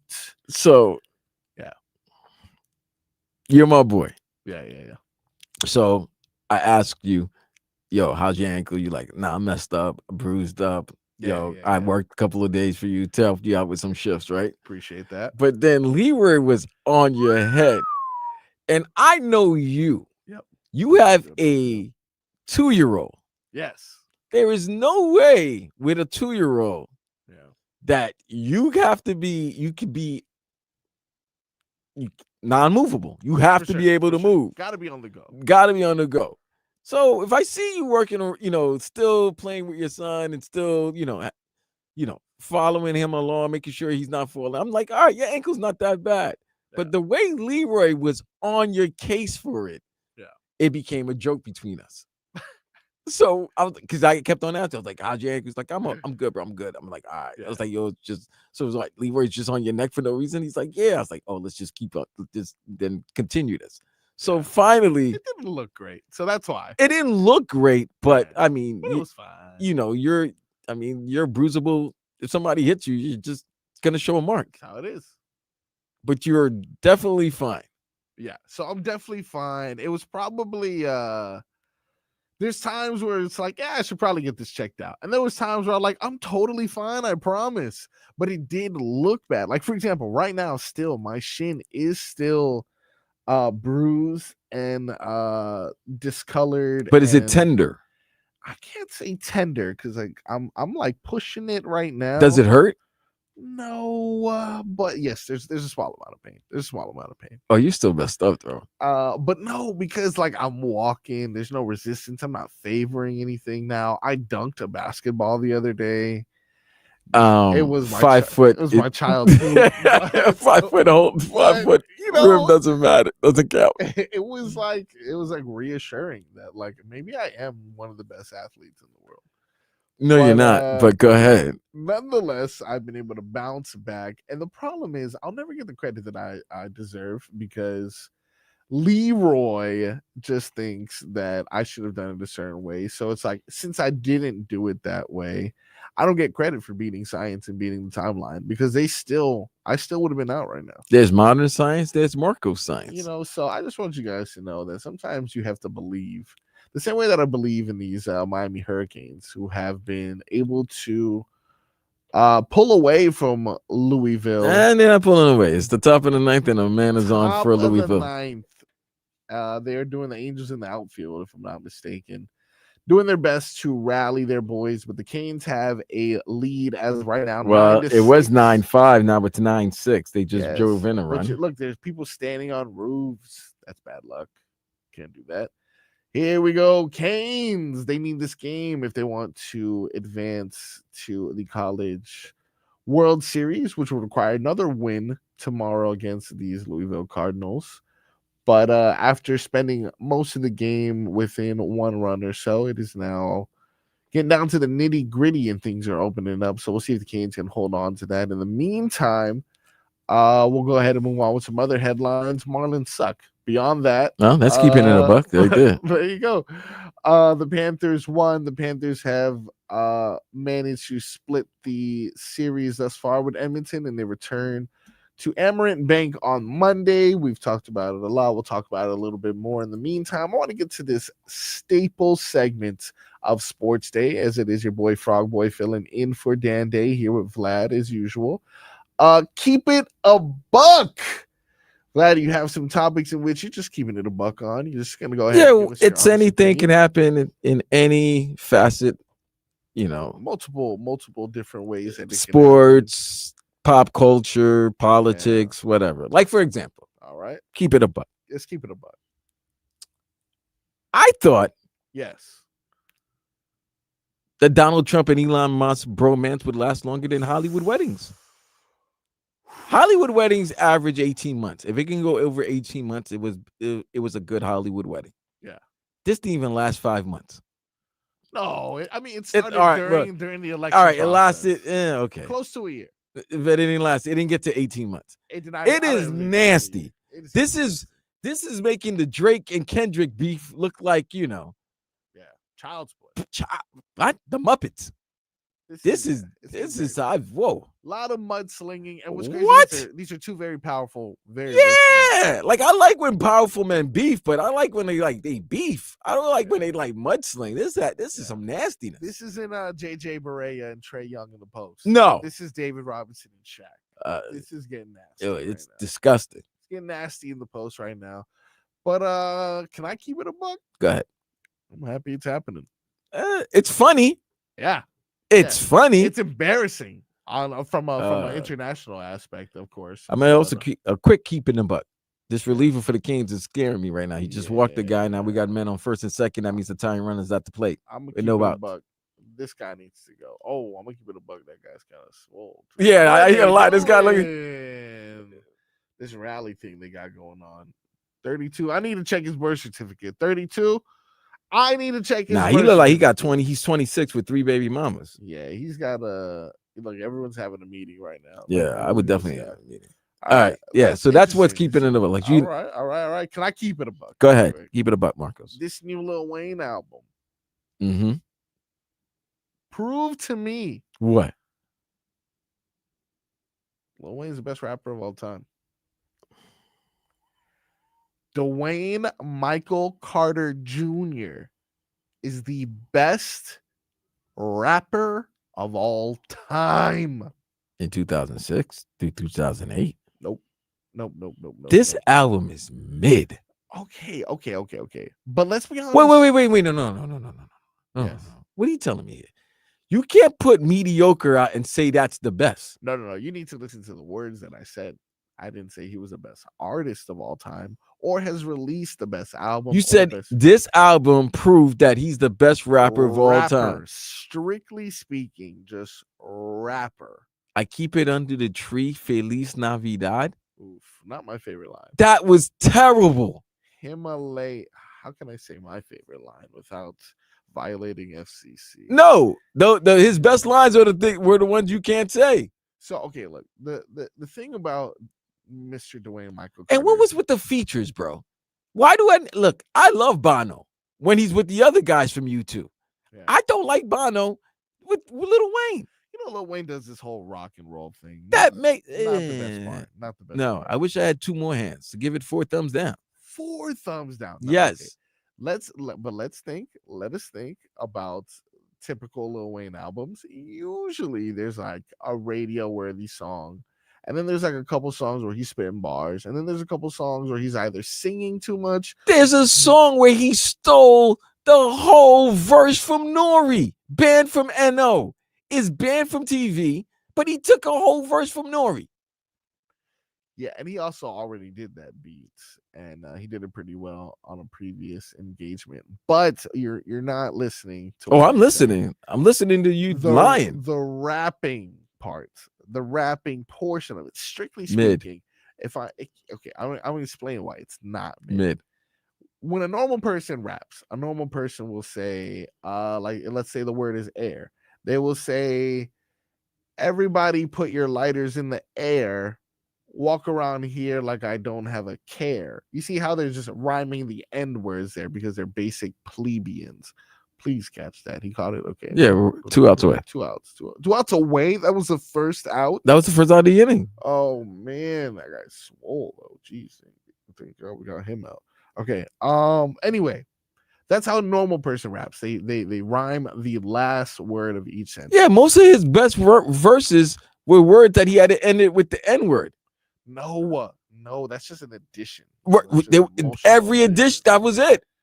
He was able to, for a majority of it, rhyme the word previous to the one that he was attempting to. So if before it was like, everyone put your lighters in the air, blah blah blah blah, and I don't even care. It would be like, put your lighters in the air, firefighters near. Right. So the doubles, he was doing double the amount of rhyming ability that a normal person. Tell me somebody that doesn't do that in rap. They all do it. Ain't nothing impressive. No one does that anymore. Yeah. Not to the level of Dwayne Michael Carter. This Carter 6 was mid. Him a laying down, like, you see, I can't. Okay, there's other lines as well that was like, all right, you know what, Wayne, you are aging like wine. Because you know what's football grounder. Oh, you only got one out. All That's right, okay. all right. Get the you know. Yeah. Get the out that you want. Get the out. Now it's 2 outs. Man on second and third. Time, go now. Time runners at the plate. Yeah, but no, that album was mid at best. Maybe the album was mid, but his rapping ability was on display. It was on display, bro. Nobody said a man can't rap, but it wasn't that. Even his lyrics was mid. Come on, man. I'm gonna give you a lyric breakdown. I don't think. Jeez. What? Welcome to the Carter 6. You don't think that was? Welcome to the Carter 6 was good. I didn't like Sharks. The one with Jelly Roll. Big Sean went in. Big Sean out-rapped Lil Wayne in that song. I disagree. No, you don't, because it took you forever. And fly ball center field. Canes win 9-6. Canes win 9-6. We did it, baby. We did it. You doubted that reliever, dude. You doubted it. Well, when you give up a run and then you put the other 2 runners on base and have the tying run comes in, I'm gonna doubt you. You never doubt old Redbeard. Why not? Why not? That's what I always say. Whenever you see the Redbeard, you never doubt the old Redbeard.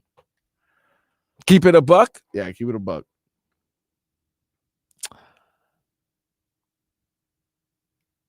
I really don't want Kevin Durant to come to Miami. To Miami? Yes. Okay. Because of what you might have to give up. Okay. All right. You think that we're going to be losing too much? I think for any of these guys, you got to give up too much to get. And then at the end, you get to the postseason, but you don't have the depth anymore because you don't have the money and you don't have the players. That is also okay. I'm keeping a bug that's why I'm leaning towards when we were talking about the Knicks for them to kind of maybe run it back again because this was your first season. Which I thought was crazy for them to get rid of Tibbs after just the first but he has an expiration date, bro. We both worked with people like that, they can get you they can get you to the journey, but they can't get you to the end point of the journey. But they could set the road, they can set the path and get you on that path. But like there's Stan Van Gundy's, like Stan Van Gundy there's a great case in point. Stan Van Gundy got the Heat to the Eastern Conference Finals, right? But Riley was the one that got them to win the NBA championship. Smoking that bomb, LA, like I'm McVay, bombs away. I'm trying to concentrate while I eat Lil Mama backwards like mignon filet. I get it. That was unique. He's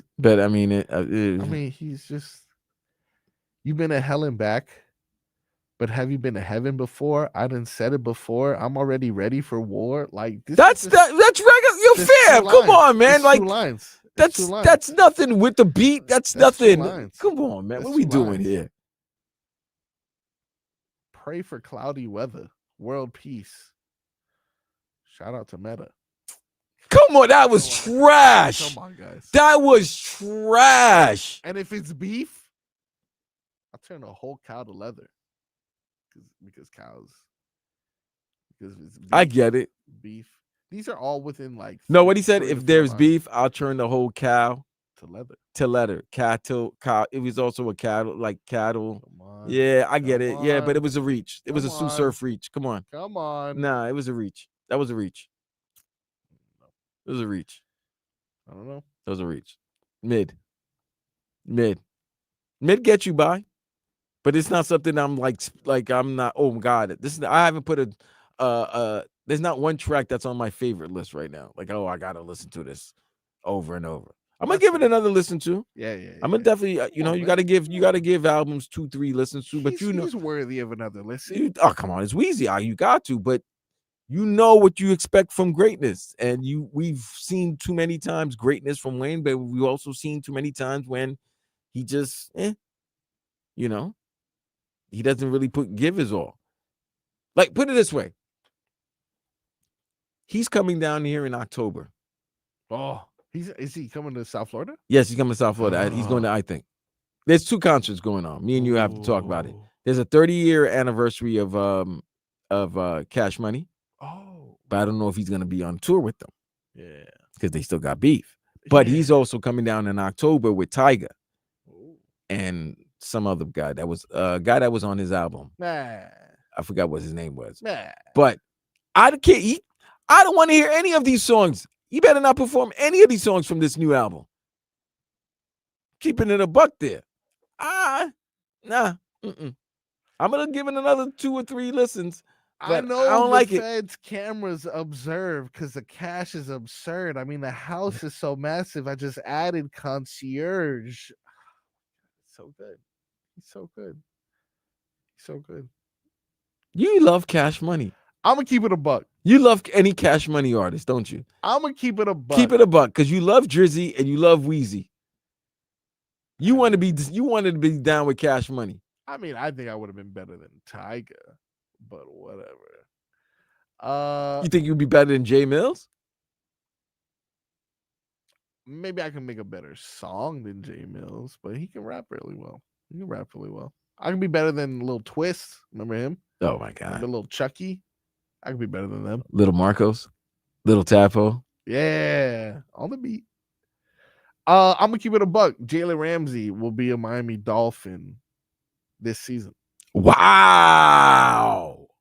Hold on. Nah. You playing the game now. Now you playing the game. Hold on. So wait. You think Jaylen Ramsey will still don a Miami Dolphin uniform in 2025? 100%. So wait a minute. Yep. Who says sorry to who first? Now this is the problem. I have some inside information because I know people. Oh, you're a Dolphin insider, right? I forgot No. This goes beyond my Dolphins. Oh, I know. NFL license. Wait a minute, hold on. I know the same thing. This is inside information. Wait, your insider's my insider. No. This is a different guy. No, this is a different guy. My inside information has told me he likes Chris Greer. This is as simple as an apology delivered to him by Mike McDaniel. Right. And that same insider lets you know Mike McDaniel. You don't know who my insider I is. know who your insider is. No, you've never heard of this guy. I know you. You put me on to your insider. No. You don't know him. You've never heard of this. Yeah, your insider told you the same thing. Him and Chris Greer are cool, but he has no respect for Mike McDaniel. No respect. And Mike McDaniel is not trying. For some reason, don't mess with him. The word that I heard is don't F with him. That's the word that I heard. That's just the word that's going around. That's just a word that's going around. What's interesting to me, though, is it's past the June 1st deadline. We know Jaylen Ramsey went on Twitter and was letting everybody know that the countdown was coming. Hit him with a little 5, 4, 3, 2, 1. And unfortunately, nothing has happened on that June 1st date. You know why? Why is that? No one wants to pick up that contract. Well, the contract that they gave him. Absolutely wouldn't. They should have been giving it to I don't know, Zach Sealer, John Smith potentially, but no, that's fine. We signed Jaylen Ramsey, who doesn't want to be here anymore. Very, very understandable, Christopher. So how is he gonna stay here? Because no one's gonna want to pick up the contract. And but he's not going to play for that man that he doesn't respect unless there is an apology. They have to have a man-to-man conversation. Eventually they will. Eventually they will look around and say, hey, nah, this is Akko Taco. No, because let me ask you this. Yeah. We make fun of Mike McDaniel responses in press conferences anytime he talks, right? Yeah. He takes forever to answer a question. Yep. Normal question, yes. But when it comes to Jaylen Ramsey, yeah, you get 20-second sound bites. For sure. Very quick. It doesn't even address anything. But lets you. That is a telltale sign. Right. Something's going on. Something's going on, and I don't mess with him either. Like, we don't mess with each other. There's no respect. There's no honor among thieves or honor among Finns. No, there's none. So they don't respect each other. I don't see that happening. But I think what the Dolphins would want in compensation, they're not liking what they're hearing. That is scary. That is scary to see that, like, yeah, he seems to be done.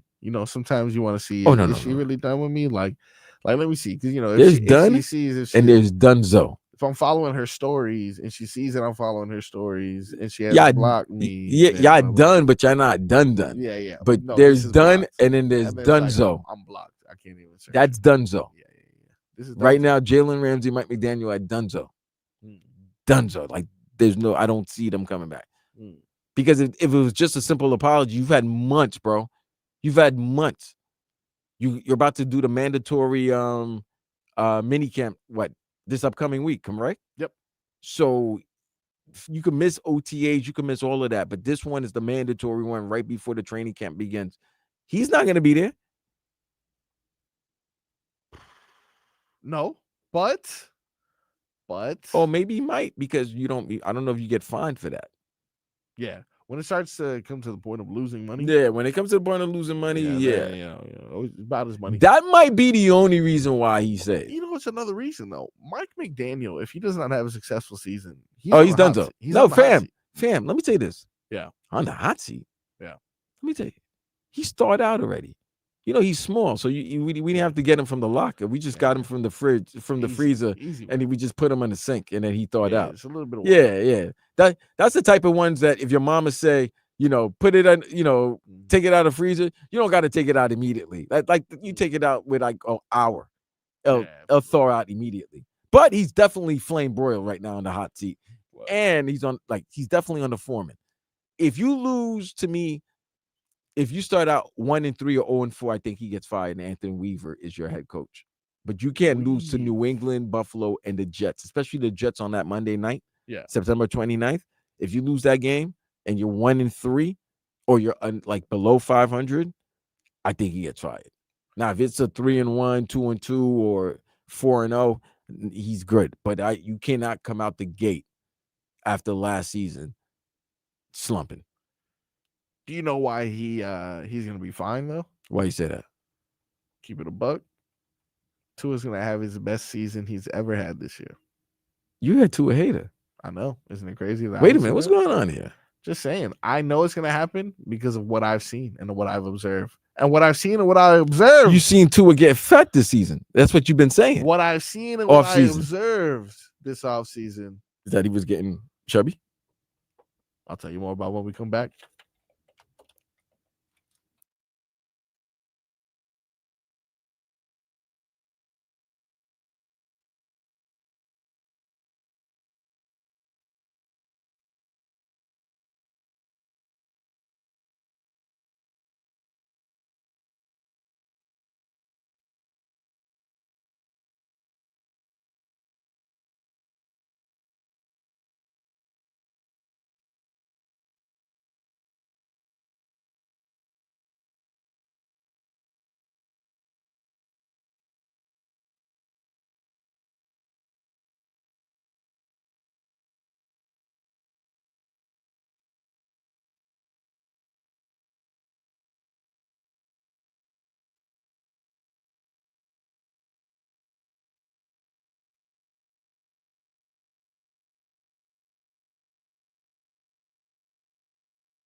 Welcome back, ladies and gentlemen, to Sports Day right here on 560 WQAM. You can catch us on YouTube. You can catch us on Twitch, Miami 560 WQAM, streaming live right there. I got Vlad in studio with me, filling in for Dan Day. Dan Day is somewhere in the Northwest, enjoying himself, hugging a tree somewhere.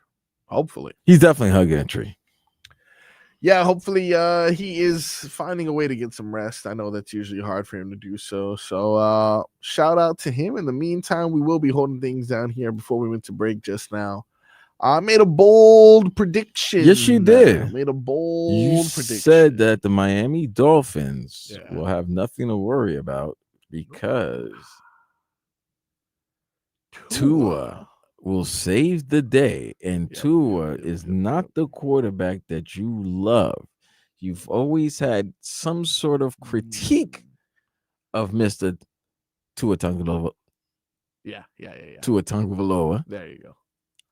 I was reading text and then got it's caught. It's a hard. But you've always had bad things to say. Well, not bad things. You've always been highly critical of Tua, and all of a sudden, you're very complimentary of Tua.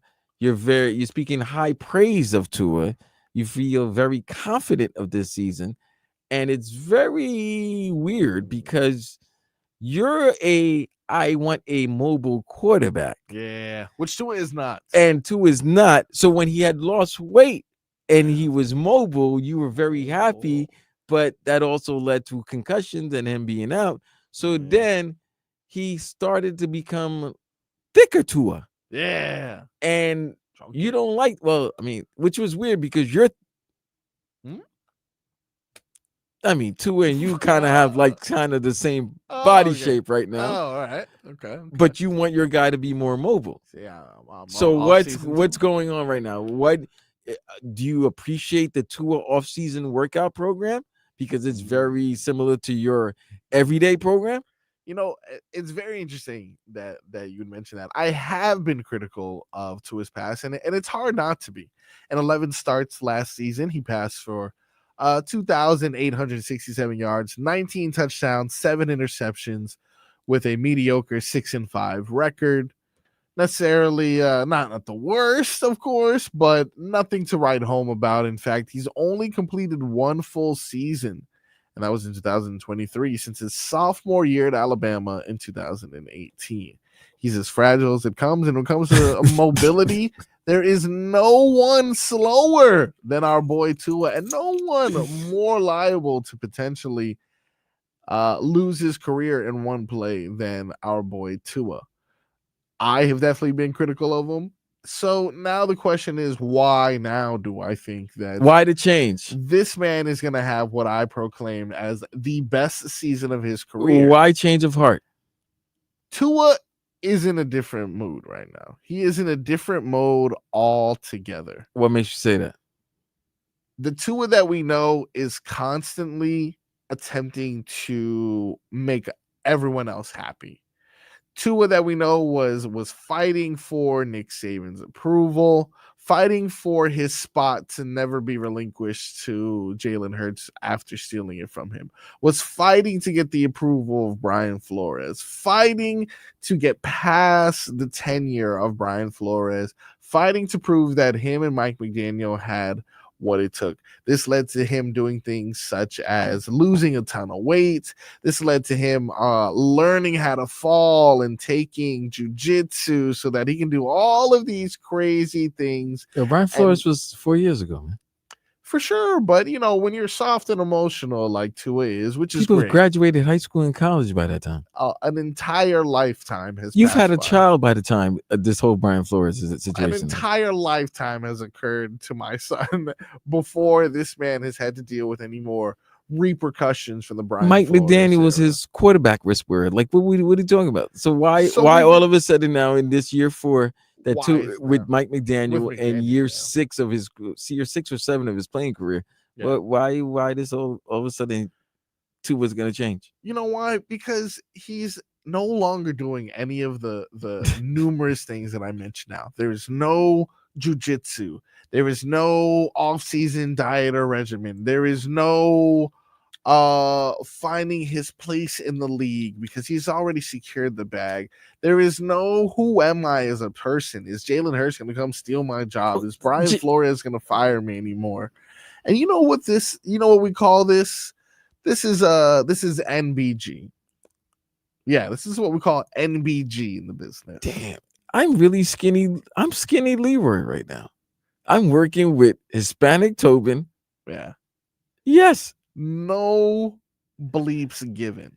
NBG means no bleeps given. No bleeps given. He has gotten to a point in life, and I've seen that point. This is the second child too, by the way. This is like he's having a second child. No, I already had the second child. Oh, he already had the second child. And that's it. Nah, that's it. You're a minivan. Second child. That's a minivan. You're a minivan. You're a family guy. Second contract. Second coach. Second time dealing with all of these things. Therefore, you see these beer belly that he's exhibiting on this boat. You see these lack of exercise videos that are releasing from him. These lack of these lack of excuse me, these lack of exercise videos. Mm-hmm. The videos of his portly belly. Yeah, fatty. Yeah, you're saying this is a great sign. Yep. Because usually that means it's the reverse. Yep. That means you got your bag. You don't give a crap anymore. You're just letting it all hang. Doesn't matter. It doesn't matter. This is like Ben Roethlisberger vibes. Definitely Ben Roethlisberger vibes. Yeah, this is like you're not. There's just no bathrooms around. Thank God. Thank God. There's gonna be opportunities in which a person's career, they can define themselves as the workaholic or they try to be something that they're not.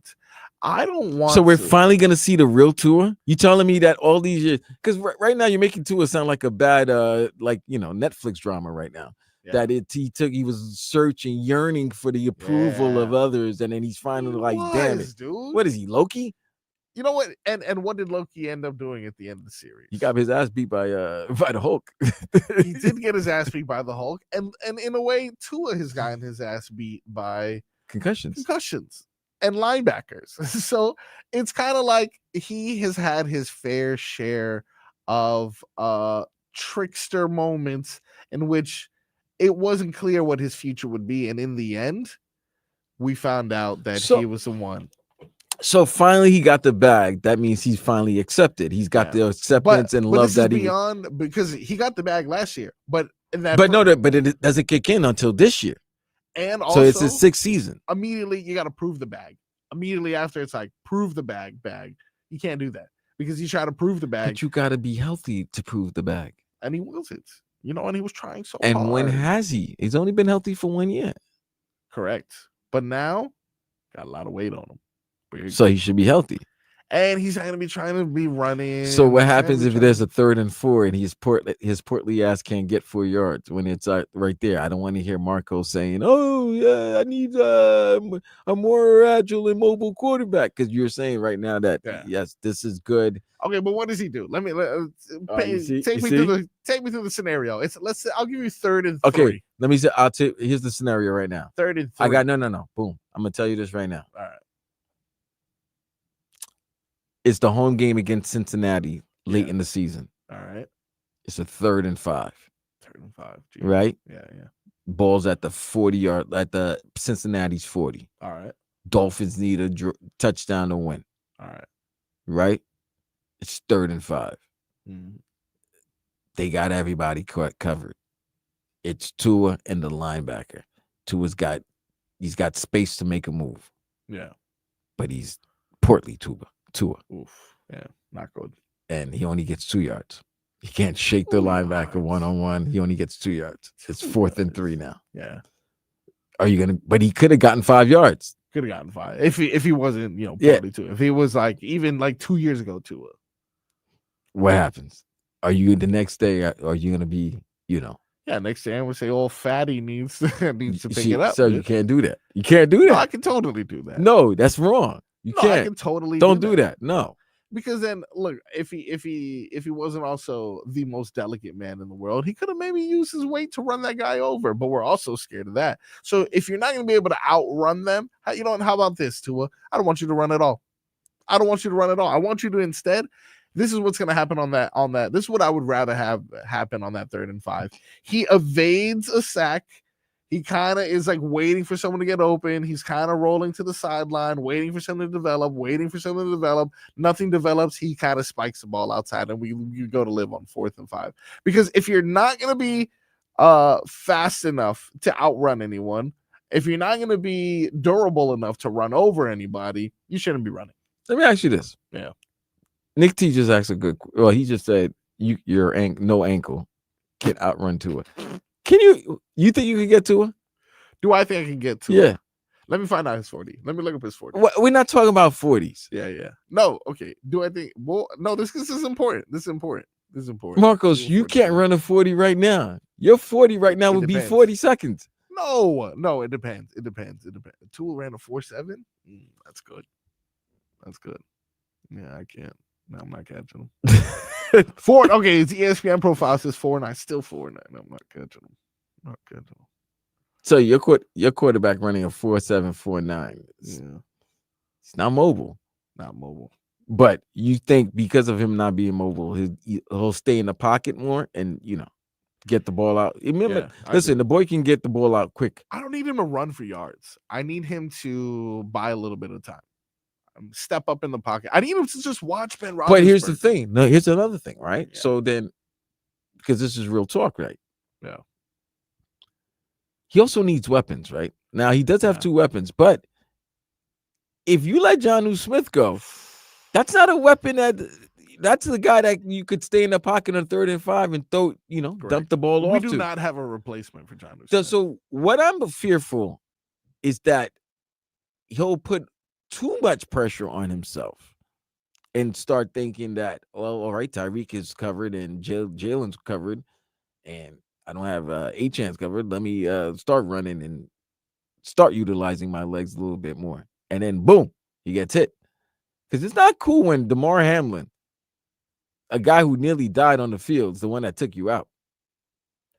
Yeah, and if I'm not mistaken, DeMar Hamlin, they literally put their weakest points to each other. DeMar Hamlin, his heart was and to his head, and they're like, battle of the weakest points. Who's gonna win here? And even then, Tua couldn't win that battle. Which I'm kind of like, all right, at this point, then you know what, dude?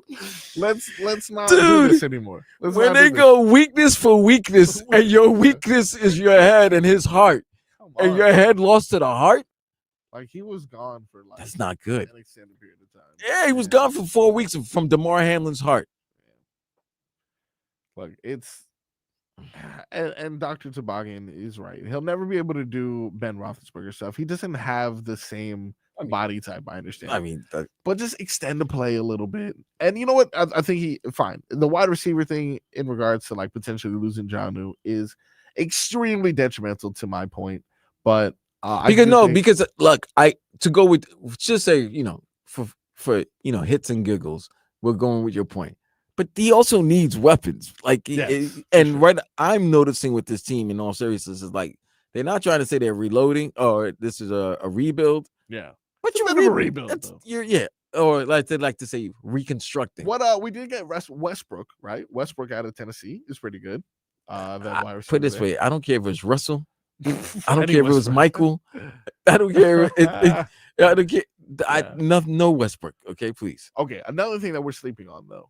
And I have labeled Ollie Gordon the steal of the draft. The running back. Yes.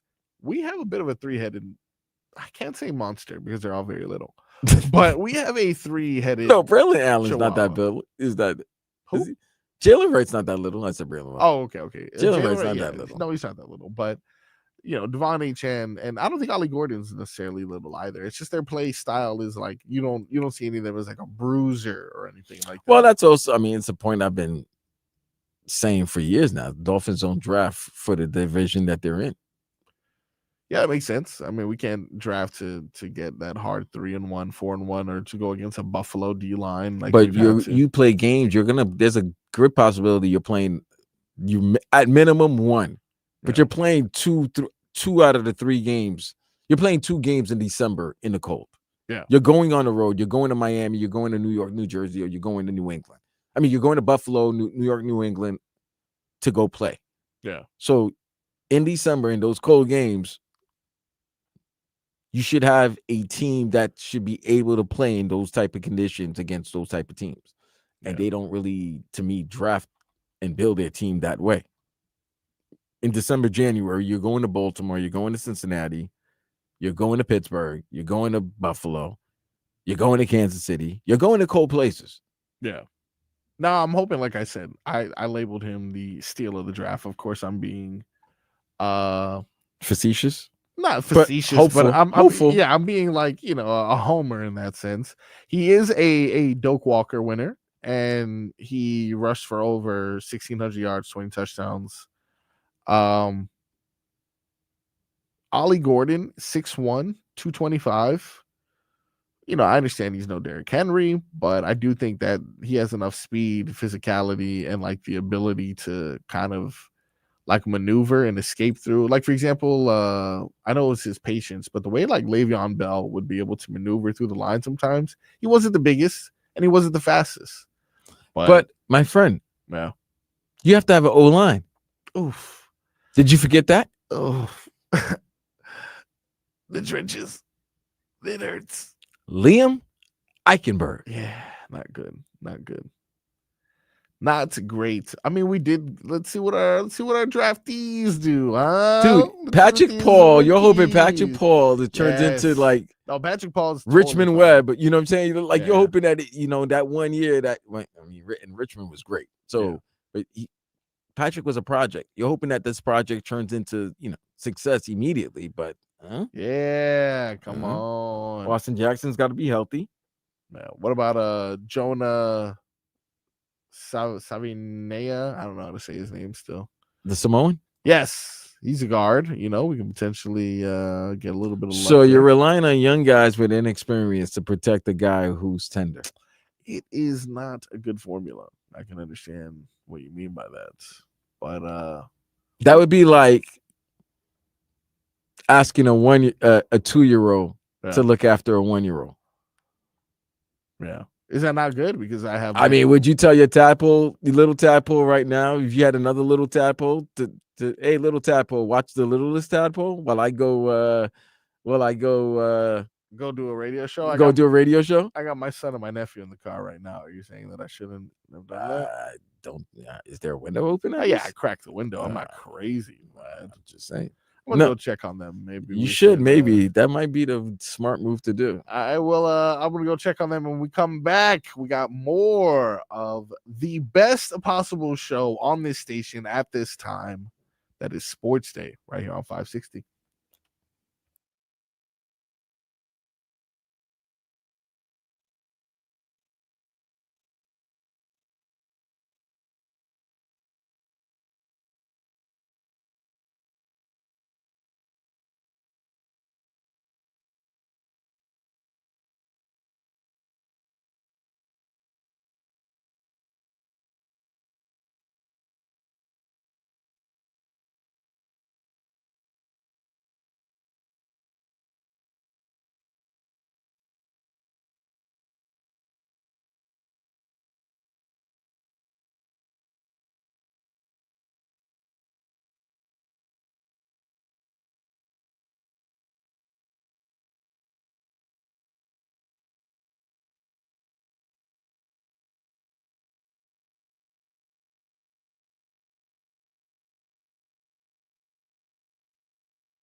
Welcome on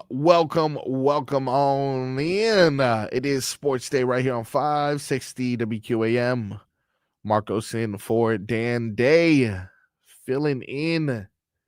Our boy, we'll be back soon enough. Just needed some time off to hug a tree or something like that. In the meantime, like I mentioned, holding things down here with Vlad. I've had a pretty interesting show thus far.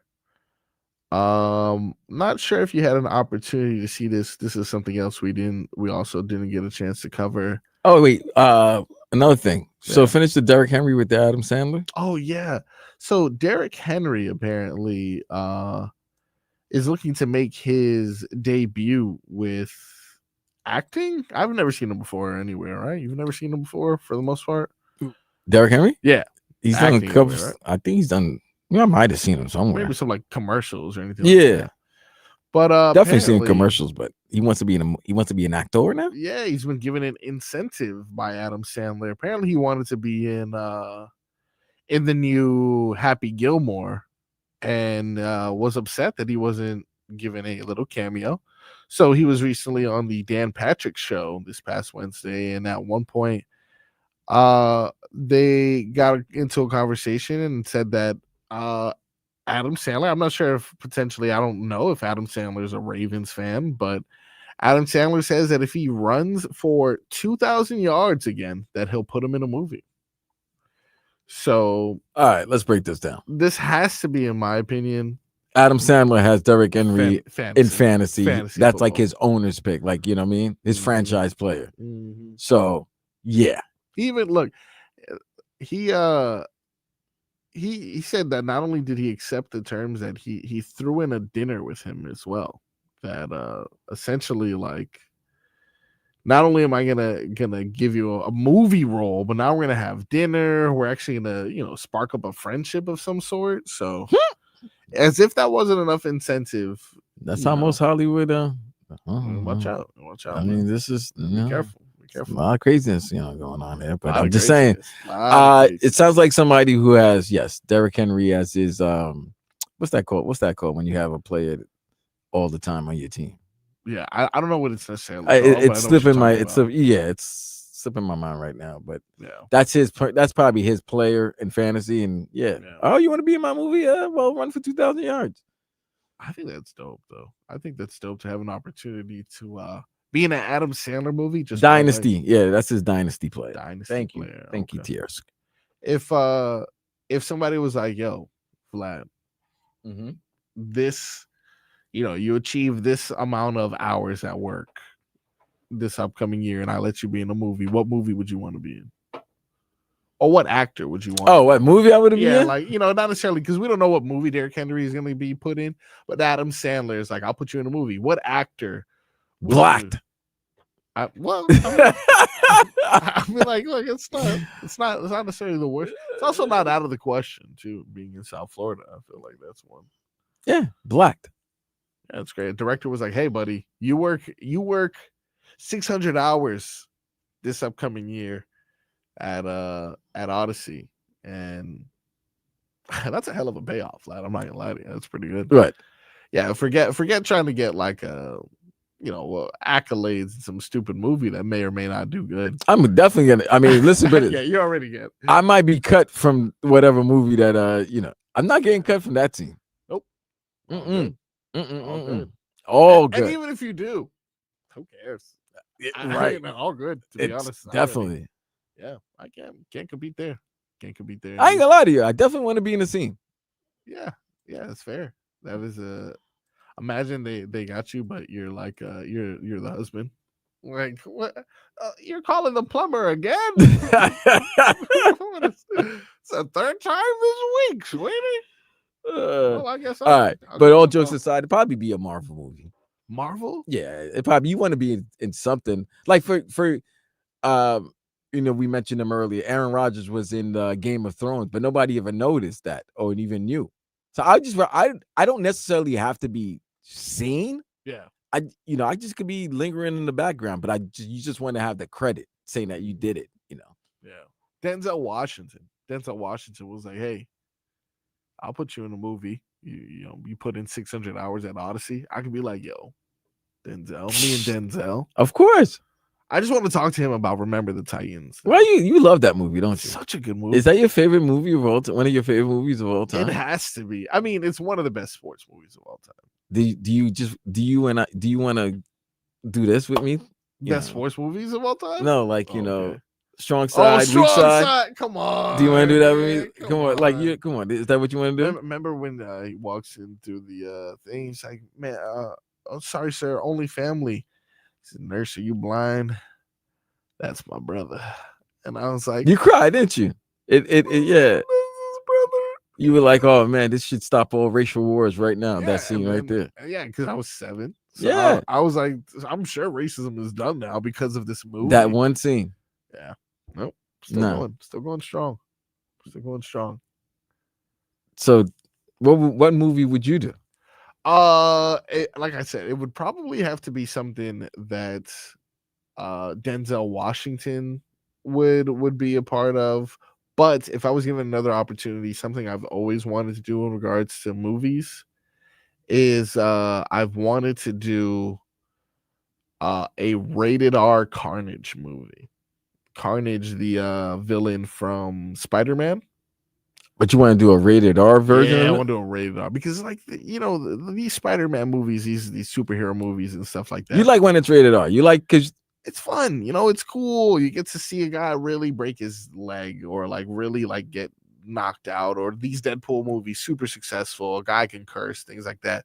But Carnage, right? Aside from being a super cool Spider-Man villain, was already like a murderer. So I'm like, look, we got ourselves a murder suspense film, and I can make him a superhuman. That's a win-win. And he's got a cool suit. So if I got an opportunity to do that for one of these Marvel movies, I think if you go superhero movie, or your first option, which I wasn't against. I thought that was a pretty good option. I'm just saying, that was a pretty good option as well. Dude, I put in all those hours. Come on. Hey, man. Yeah. But I guess, look, you're a basketball player. You can't use your Odyssey points on that. Cannot use your Odyssey points. Cannot cash that in. If we're gonna go ahead and stick around for the next hour to see if we still have Odyssey points or a job after our last suggestions there. What? It is the best show on this station at this time. First time ever. First time ever. With Marcos. That's right. Frog Boy holding things down while Dan Day is out enjoying the PNW. I hope my cousin's having fun, man. I hope Dan's having a great time. Him and his lady, they're having a great time in the Northwest, man. Yeah, you know what? It's time for me to take a vacation sometime soon. You know what, bro? Yeah. I've noticed you've been doing a lot of, parenting. Singular parenting. It's hard out here for a dad. You definitely need to take a vacay, man. I appreciate it. Leave little Tadpole with mom. Yeah. With Mama Frog, and you know what?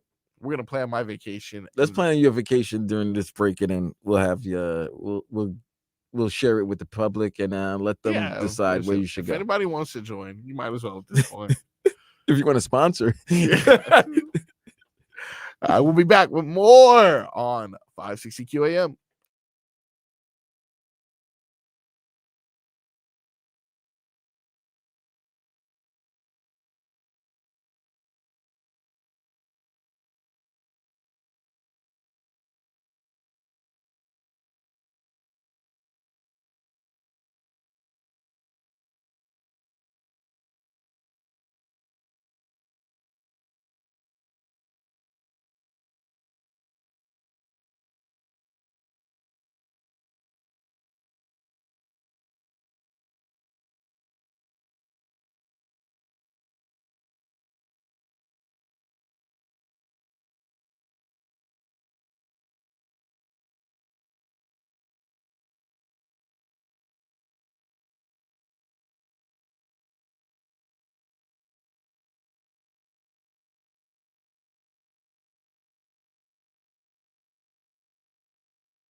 This game's not going to change much.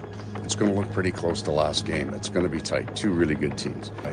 We want this to be heavy. We want it to be hard. We want it to be fast. We want this game to be as tight as we possibly can because that's where we live. Panthers in white, right to left. The Oilers in blue, left to right. Barkov will stand in against Draisaitl. The Panthers looking to even the series here this evening. Game 2 in Edmonton is underway, and the Panthers control the start. Yeah, we know how much scoring power they have. Obviously, they're a talented team, but it shouldn't change our game. Panthers break it out. Reinhardt, a pass cross ice, finds Tkachuk over the offensive line to Bennett. He looks for a trailer, has Rodriguez right circle a shot. It's blocked by Jake Wallman. Sam Bennett out to the right point. Handled there by Verhaeghe on the wrist shot. Hit a body in front. A chance. Nate Schmidt across right circle. They score! And it's a power play goal for Sam Bennett. 2 minutes, 7 seconds into the game. The Panthers strike first tonight. It's 1-0 here in game 2.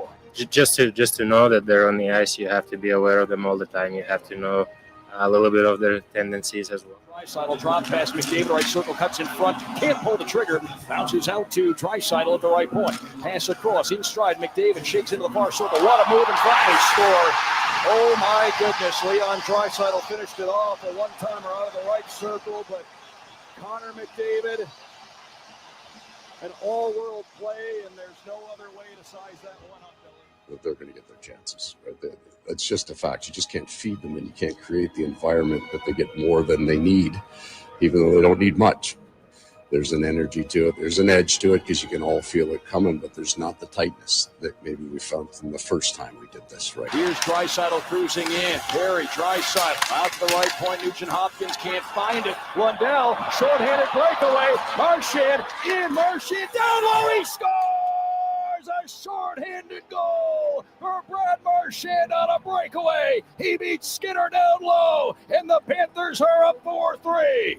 You know, I just don't think it gets too big for him. You know, right? He was one of our most vocal guys. You know, throughout the third, the first, and second. You know, overtime intermissions, and it doesn't seem like he ever gets too riled about it, which is something you need. He's a veteran presence guy that's got a ring, so. We're really lucky to have him. Out to the near point. It's one-handed along to the corner by Wallman. Picked up by Perry. Then here on the near boards, McDavid. Perry out to the line. Wallman, long shot, loose, off a bounce. It's better, and they score, and it's Corey Perry tying the game with 17.8 seconds to go in regulation time. This game is tied at 4.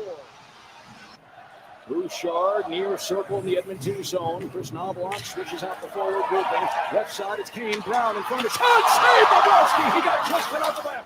With the glove hand to knock it away as Connor Brown was knocking on the door. Here's Klingberg on the end boards for Edmonton. Verhaeghe picks his pocket. Verhaeghe in front of chance. And a chance. Oh, what a save, Skinner. And then it's rolled on goal. Second try. And Marchand stopped twice. And the puck clear. Stuart Skinner's biggest sequence of the night. He made an acrobatic save, and then on the second one, looked like he may have gotten a little piece as the puck hit through the blue and hit the post. Then it's Draisaitl behind the net. Draisaitl out to Ekholm. It's wide. It's wide. Out to the near point. Out blowing the zone is Marchand. A pass ahead. Well, Marchand. A breakaway. Hits in Marchand. Can he tie the series? And he scores! Brad Marchand in overtime. And the Panthers win game 2. 5-4. The series is tied at a game apiece. Wow. What a call. Doug Plagens on the call. That was a fun game, man. That was listen, these first 2 games have been electric, tremendous, stupendous. Let's keep going. Fast pace, superb. One word though. Do one word. Scoring. Great. Outstanding. Yeah, that too. Astonishing. Yeah. Riveting. Guten Tag. What? I don't know. You messed it up. I gave you riveting. You should have gave me the riveting. Riveting. Oh. See what I did there. I see what you did there, Frog Boy. Nah, it really has been all that has been advertised. When you get a championship series, this is the kind of action you want. Luckily, our boys were able to pull off the victory yesterday in double overtime. They prepare for action again on Monday. You can hear that action right here I believe the Hockman and Crowder show will be broadcasting live from Amarant Bank. It will be a full day of Cats coverage. Cat Fever will be sweeping the nation. Vlad will be boots on the ground. Jays on the ice. Jays on the ice. Boots on the ground's Tobin. Yes. That's his. I Jays like on that. the ice is cool, though. Jays on the ice is Vlad. That's pretty cool. JOI. Oh, well. I mean, those are the initials. Hey, those are indeed the initials. Those are the initials, ladies and gentlemen. In other news, Marlins not good. We heard. Dolphins, really nothing going on there. We're still waiting to see what's up. Basically, that's where you at least they gave us to May. They gave us to May for sure. They gave us to May. Yeah, they are in action today at 4:10 p.m. If you care to see them attempt to snap their losing streak. Although I will be in the building 2 Saturdays from now, the 21st, for the Flanagans game. Oh, you going to the Flanagan game? Yeah. What time is that? A 4 p.m. game? I think so. Yeah, I think it's gonna be 4 p.m.er. They got those. I might join you jerseys. guys there. Yeah, man. Right after the show. Yeah, I mean, listen, dude. I'm sure there's gonna be space. No, listen, it's Saturday games. The one thing I give them credit for, is that they are the Saturday games. They have good themed games, like you know. Oh no, for sure. They definitely try to hit the Latin culture. Yeah. So they usually have a day when they have a Saturday 4 p.m. game. They usually have a good a good game and then a good outdoor festivity after the game. So for sure, they've always been good for that. I mean, back in Dolphin Stadium times, I remember when they used to have like concerts after. But dude, when I'm leaving the games, like after because I'm usually covering the DJ Braves. Zog DJs actually the parties out there. Yeah, dude, those games right after the game, like 7:45, 8 p.m. Yeah, it'd be lit. I'm sure it is. I'm hoping for a good time as well, and then you may be able to catch me at another local festivity. Potentially Tootsie's. Good chicken wings. You know, my mother came down recently and was like, "Can you give me those chicken wings from Tootsie's?" Oh, and I went to go to the takeout menu. Hold on. Yeah. What's going on?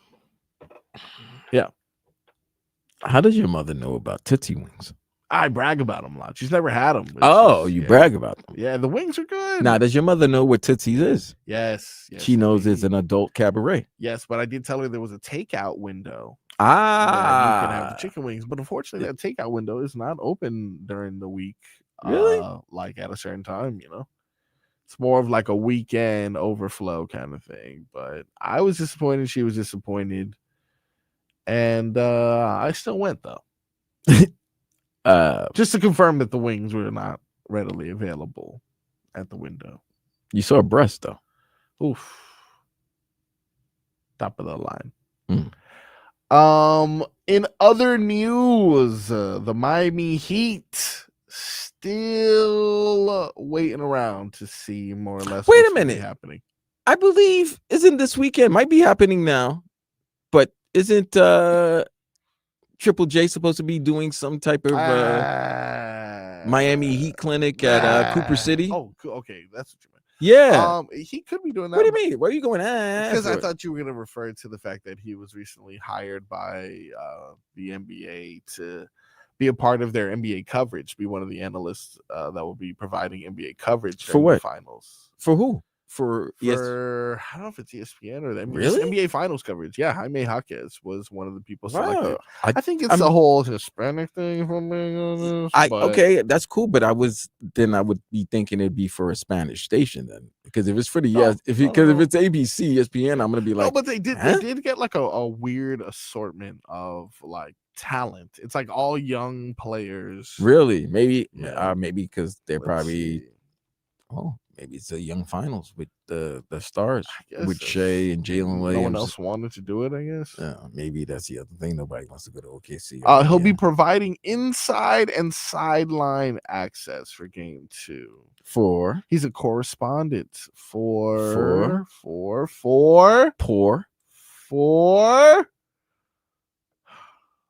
guess I'll never know. This opportunity is part of the NBA player course. YouTube TV. YouTube TV. Yeah, okay. Well, shout out to him. You know, congratulations, man. Yes. So whatever. You know, he's doing doing some sort of media coverage, even though he didn't have necessarily the best season. But he's also, I think this week he's doing, and I'm thinking clinic. today they're doing something at Cooper City High, because I remember Tobin reading this yesterday. I tell you, I am by no means a professional athlete for sure, but I will say these camps What makes you say totally do. You know why? Because when did you first realize that? The lava the lava's first season that did not go according to plan. How about the year that we play? Nothing. We can't get a win. Hey, The year that we don't play, they win the title. We sacrificed Yeah, okay. on our backs that championship was made. Okay. Because All right. because of the sacrifices we made, they understood that you can't have cheaters in our league. But it's okay, because that other team will have an asterisk forever, and we, my friend, inherited the championship. Okay, go ahead.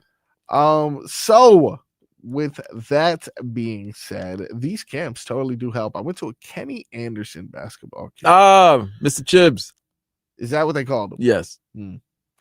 What is that, Chips? Yeah, it's Kenny. That's back from New York. Already. Well, I shot with two hands prior to going to that camp. By the end of that camp, it was like 4 days or something, I was shooting like a normal basketball guy. So these camps at the Miami Heat often provide the Heat Junior Camp, as well as this one that you're talking about with Jaime Jaquez. Those things, if you have an opportunity, improve. If you think that like you're listening right now and you have like a kid who's like, maybe it'll help him, maybe it won't help him, put him in that camp. So Hollywood, who has two sons, but he has an older kid, Leon, that loves basketball. He should take Leon to one of these camps. I 100% think he should. He hasn't already. Here's the thing. There's a flip to that. Okay. Solana went to those camps as well. Yeah, say no more. Yeah, you know what I mean? Like, you know what I mean? Say no more. Solana went to those camps. Say no more. Yeah. But sometimes sometimes you just know. If you know, you know. I've been on the same field as people who went on to the league, and you're like, even as a kid, you're like, something's different about that. Yeah, I was on the court with Lamar Odom. I knew, you know what? I'll probably be better to talk about it than to actually play it. Yeah, this guy is a little different than me. I don't know if he knows that. Yeah, he's 6'7" and just flying down the court. Pretty good. If you had to bet on a game between me and Lamar Odom, how much would you put down in favor of Lamar Odom? My whole life savings. Okay. Whoever my girl is at the time or that day, their money, my sisters, like that's everybody. All right, enough. Oh yeah, I put it all on Lamar. Yeah, fair. Me too. I say all even if Lamar was like drugged out. Same. Hey, even more if he was drugged. I think even more. I say all that to say Jay-Z. Hove put $1 million on OKC to win in 5. I still that's not a bad bet. If he wins, 3.3 million. Wait, Hove really bet that? Hove. Jay did that? And they have that public? That sounds like something that Drake would do. That's a Drake bet type of thing. That is a Drake bet if you're Drake and you're an irresponsible gambler. But if you're Jay-Z, then this is a business and marketing opportunity because you know that he did this via something. Yeah, that's something to support. What's that thing? Fanatics. Sportsbook, helping his boy Ruben out. All right, that's got to do that. Yeah, because Hove is not publicly letting anybody. Like that's not even $1 million is nothing to Hove. Nope. That's what he spends like in 2 hours. Yeah, which is like, look, if that's the case, then it's a nice little come up. Doesn't really risk much, and he can potentially triple it. Yeah, come on. Yeah. What's going on with this tennis thing? They keep showing like the back of someone, like, and they're like signaling. It's doubles. Okay, so you're signaling like, oh, I'm going this way. He's gonna go that way. Yeah, it's doubles. You never played doubles before? Doubles tennis? No. You want to talk about things that you've played spades before? You play with a partner, right? Yeah, but That's your okay. partner. Sometimes you do, you know, Yeah. you know, you can't talk in spades, but you know, there are things that you I was say confused. I didn't in realize it code. was Yeah, confused. it's just come on, man. You play with. I was like, was he telling this guy to steal third or something? No, he's not telling. He's just telling them get to that spot. You know, I'm Speaking of serving over there. baseball, shout out to the Miami Hurricanes. Yes, They were sir. able to defeat the Louisville Cardinals earlier today. 9-6. 9-6 was the final score. They take game 2. Game 2 of the Super Regional. Game 3, the one that decides it all. Bring them back to the College World Series for the first time since 2016. Takes place tomorrow. And Vlad, what time does that game take place? To be determined. TBD. Yeah. I don't know. Even if he didn't know, I'd be like, who cares? Let's go Canes. You know, I do want to take my son to a Canes game. Canes baseball. Get a Mark like milkshake. Oh, Joe Zagacki. Yeah, the Joey Z. Some of them are the crazy flavors, but I can appreciate it. I can definitely appreciate it. Another thing I can appreciate is a perfect parlay. If I'm going to get myself a milkshake, I'm going to need some money. So nothing better than to go ahead and open up that Hard Rock sports book and put together a parlay that potentially could pay for everything this weekend if we do it correctly. If you're listening and you're trying to make some money, listen to these picks we're going to go ahead and put together and then probably do the opposite because they have not been going well for me. We got that and much more on the other side right here on 560 WQAM.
You know what this reminds me of?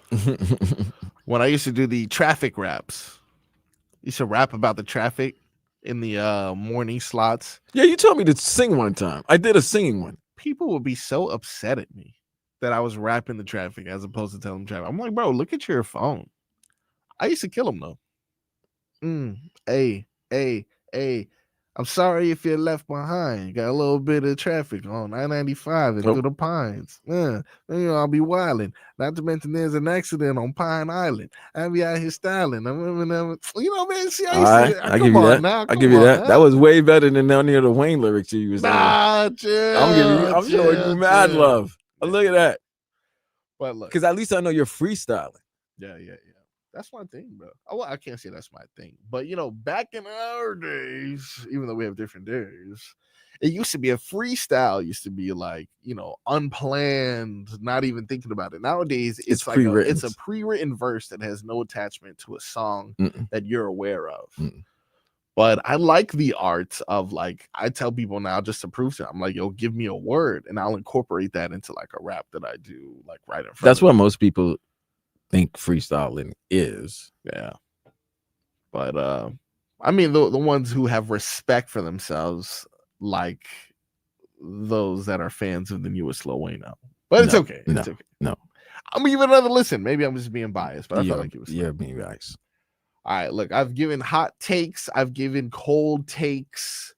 I've done a lot over this close to 4-hour period we've been together here, holding things down for Dan Day on the Sports Day here with Vlad. Yes, sir. Let's do what we possibly can to win the people some money. Well, that's what I do every weekend on the show. Well, look. Okay, I'm lying. I personally take risks, if I'm being honest, because the higher the risk, the better the payout. And I like the value. I like the idea of putting in like $5 and potentially winning a lot. I don't want to put in a lot to win just like a couple, because then it's like I didn't really take any risks and it's boring.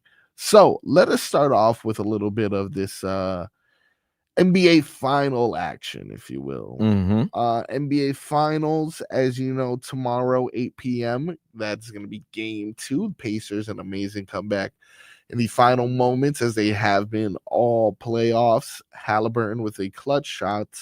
As of right now, the spread is 11 points. They got minus 11 for the Thunder. They got the Pacers at a plus 400 winner, because everyone who I've heard, everyone is picking for the Thunder to not only win this game, but make a statement with a victory. Do you agree that that's going to be the case? Here's the thing. Your mind would say yes. Yeah. But if you follow the playoffs this year, the Pacers have they won the first 2 against Milwaukee, but they had home court against Milwaukee. So forget that. They took the first 2 against Cleveland. Yep. They took the first 2 in New York. Yeah. What makes you think they can't win the first 2 in Oklahoma? Right. Now, it's not like they played a great game that first game either. No, they didn't. That victory was... But I mean, they had 25 turnovers and they still figured out a way to win the game. But you got to think that Oklahoma City, you think that Shea's going to have maybe a more efficient game. Like he was 14 for 30, which is a lot of shots for 34 points or whatever. Yeah. But you're thinking the team that won 68 games don't want to go down 0-2 in the NBA Finals to go on the road, that they should win and they should win big. But I tell you this. Yeah. I would definitely do some in-game betting. Okay. And if you can get like the Pacers plus, if the Pacers like a plus 14 or plus 15 during the game, I would definitely jump on that, because I don't think it's going to be a double-digit blowout tomorrow. All right. Well, I need 5 legs of this parlay. So this is what I would do. I would definitely take the over on Jaylen Williams tomorrow for the Thunder. I think he's going to have a great game. A better game than he did. Player props. Jaylen Williams is listed at 21.5. I would definitely. I think he's scoring 22 points tomorrow. All right, so we're gonna hit the over on him right now. But you also just said that you don't think they're gonna lose by double digits. The Pacers. No. If they do. So if they're plus 11, you would take the Pacers plus 11. Yeah. All right. But see, but now you don't seem sure about Yeah, it. I would definitely take a plus 11. Okay, you'll I would definitely, take it. but if you, I don't like teasing, but if you Yeah. could tease it up, I would tease it up.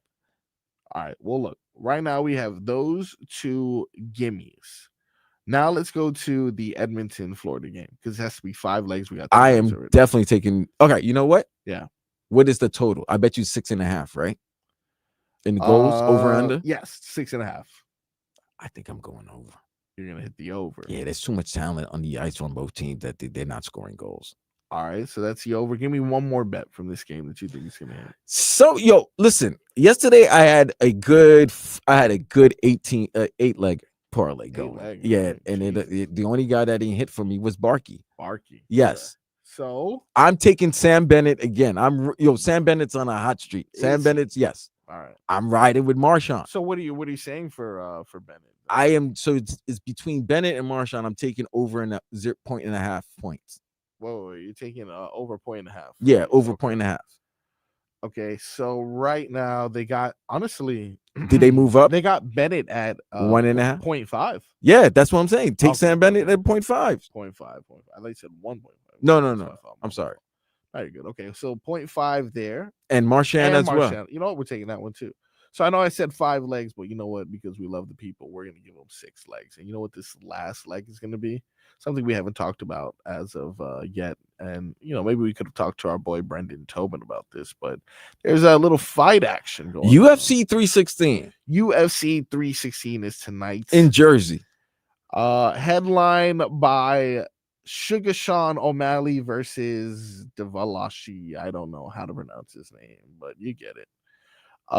Who's going to be the winner of that one? We're going to pick the winner of that. I think Sugar Shane O'Malley's lost some of his luster. And the first fight wasn't that great of a fight the first time it was not. It was not. So with that being said, I'm going with the other guy. The other guy. Yeah. So our 6 bet. No. We're not touching. That's a separate bet. The UFC is separate. We're not putting. I don't want to include the UFC bet because I know, man. That brings a value to it. I know it. No. You gonna put? So you're gonna make it 7 leg? No, because that was the 6 one. Oh, okay. All right, look, we'll take away that 5 one. Yeah. We'll back to the normal 5. Our guaranteed 5 legs right here. Yeah. It is the Panthers over 6.5. Absolutely. Sam Bennett over 0.5 points. Mm-hmm. Marchand over 0.5 points. Mm-hmm. Pacers and Thunder over Jaylen Williams 21.5. Pacers plus 11. Yes. You put a measly $10 on that bad boy. And how much we winning back? $135. That's not bad. That's not bad. This is guaranteed. These are guaranteed. These are guarantees. Guaranteed picks. We're gonna go ahead and check in on these next week. Not that we're gonna have this show together, but we're gonna have an opportunity to do this. We'll post it on Tuesday. social media. You'll speak about it on the Tobin Lee Rush on Tuesday. Correct. And you know what? I'll speak on it on Monday if everything goes as well. Well, no, because we have to wait for the Panthers. We have to wait for the Panthers Tuesday, so that I can give you my all right or oh no, but I can't because it's on Monday. You get it, all right? You're gonna get my. No. If I tell you what, if this bet hits, it's all right all week. Listen, it's gonna be a good week. With that being said, we're gonna go to break now, and when we come back, we're gonna wrap things up with the only way that we possibly can right here on the Sports Stain. You know how that is, Vlad? A game Show, baby. Let's do it.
Welcome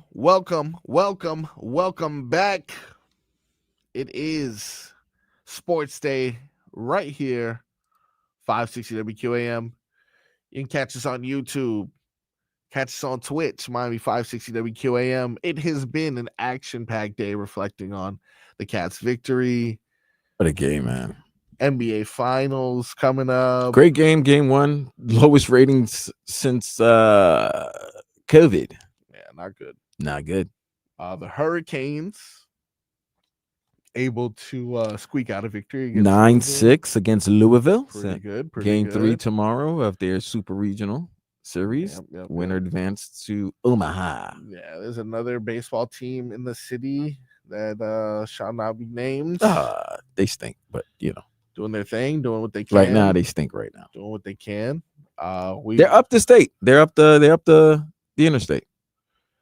Yeah, we learned today also all the great things about today's day. Prince's birthday, Allen Iverson's birthday. It has been overall a pretty informative show. We kept it a buck with each other. Yeah, we did. We found out some. We found out what if we worked a certain amount of hours, what movie role we would do. We found out our movie dreams. Yeah, our movie dreams. It really has been a bonding experience for sure, and there's no better way to put a cherry on that experience. We also saw Coco Gauff win live. We did see Coco Gauff win. That was great. Great day for South Florida. Canes won, Panthers won last night. Come on, Coco baby. Gauff won. Let's keep it going. So how do you wrap a beautiful weekend like this? The best way I know I can, with a game show, baby. By the way, this is the best game show music ever. Bro, this couldn't be anything else other than 1970s game show music was great. Yeah. What is it? The dating game? I don't even know, man. I really don't even know. I just kind of went on YouTube. It was like match game. There you go. Thank you, Trevor. Happy born day, Trevor. Yesterday was his birthday. Trevor? Man. Yeah, yesterday? Trevor. Our boy Trevor, man. Look at that, man. Happy birthday to Trevor. You will be playing against the chat and the AI system known as myself. Yo, you're chat AI. Yes, I am chat AI. Nice. Because I have the answer. Chat frog. Okay. Yes, indeed. We will keep these questions about the Stanley Cup. So I hope Mr. J's on the ice. I hope okay. I hope you have a good idea as to what hockey fun facts should be coming out of your brain now. So let's start off with the record for the team with the most Stanley Cup wins is 24 victories. Yeah, the Canadians. Les Habitants. Ladies and gentlemen, we got ourselves a hockey expert.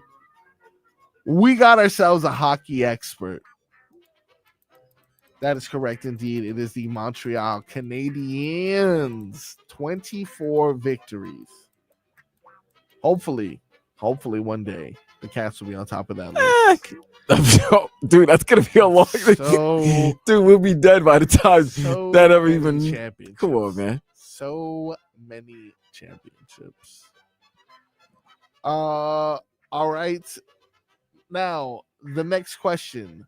This one is worth 600 points. Okay. The oldest person to win the Stanley Cup was in 2008. It was Chris Chelios who won it at 46 years old. Mm-hmm. Larry Hillman won the cup in 1955 at the youngest age. How old was the youngest winner of the Stanley Cup? Would you like a multiple choice? Yes. Was he 20? Was he 19? Was Mr. Hillman 21 years old? Or was he 18? 19. The correct answer is 18 years old, Vlad. I apologize. 18 years old. Damn. Yeah, I know. But 1955, though. How are you even supposed to remember? I wasn't even a gleam in my daddy's eyes. What were you even doing there, huh? What were you even doing there? As you mentioned, the Canadians have made their name very, very evident on this Stanley Cup trophy. But there is a team who has not won the Stanley Cup trophy. Name three of the 10 teams that haven't won the Stanley Cup trophy. Teams that have not won the Stanley Cup. Hold on, please, people don't. I'm not looking. Three of the 10. Wow, this is tough, bro. Yeah. 3 of the 10 teams that have not won a Stanley Cup. Here, look, I'll give you. Wait, I'll give you one. Yeah. The Coyotes. Well, I'll give you the Coyotes. Coyotes is one. Although they are currently the Utah Mammoth. Oh, well, all right. The Utah Mammoth. Okay. Okay, you're right. The Utah Mammoth. The Yotes. Yes. The Seattle Kraken. Okay. All right. All right. And third. Why do I want to say the Canucks? The Vancouver Canucks? Yeah, because they lost with Bure in 94. And Luongo didn't win one with them. I'm going to say the Canucks. That is correct. Yeah.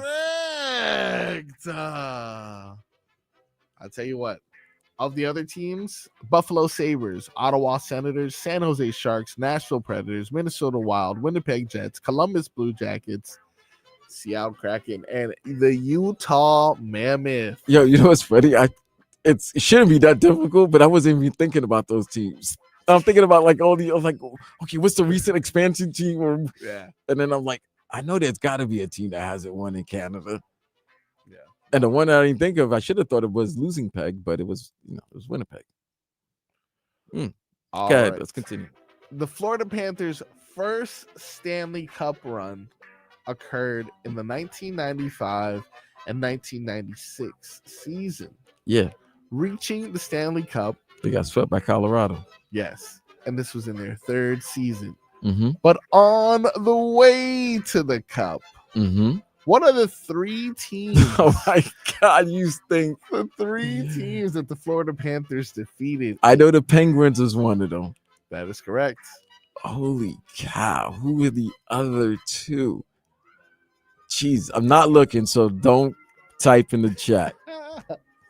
96. All right, so I said the Penguins, right? Yeah. The Flyers? The Flyers is correct. Oh, wow. One more team.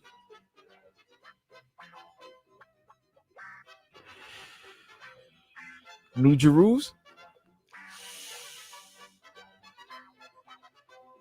The Boston. I wanted, you know what? I should have said, damn, that's how much that. So the rivalry's been since 96, huh? Yeah, apparently. Okay. I'm sorry. 3 years into our existence. So is the Bruins. I'm sorry.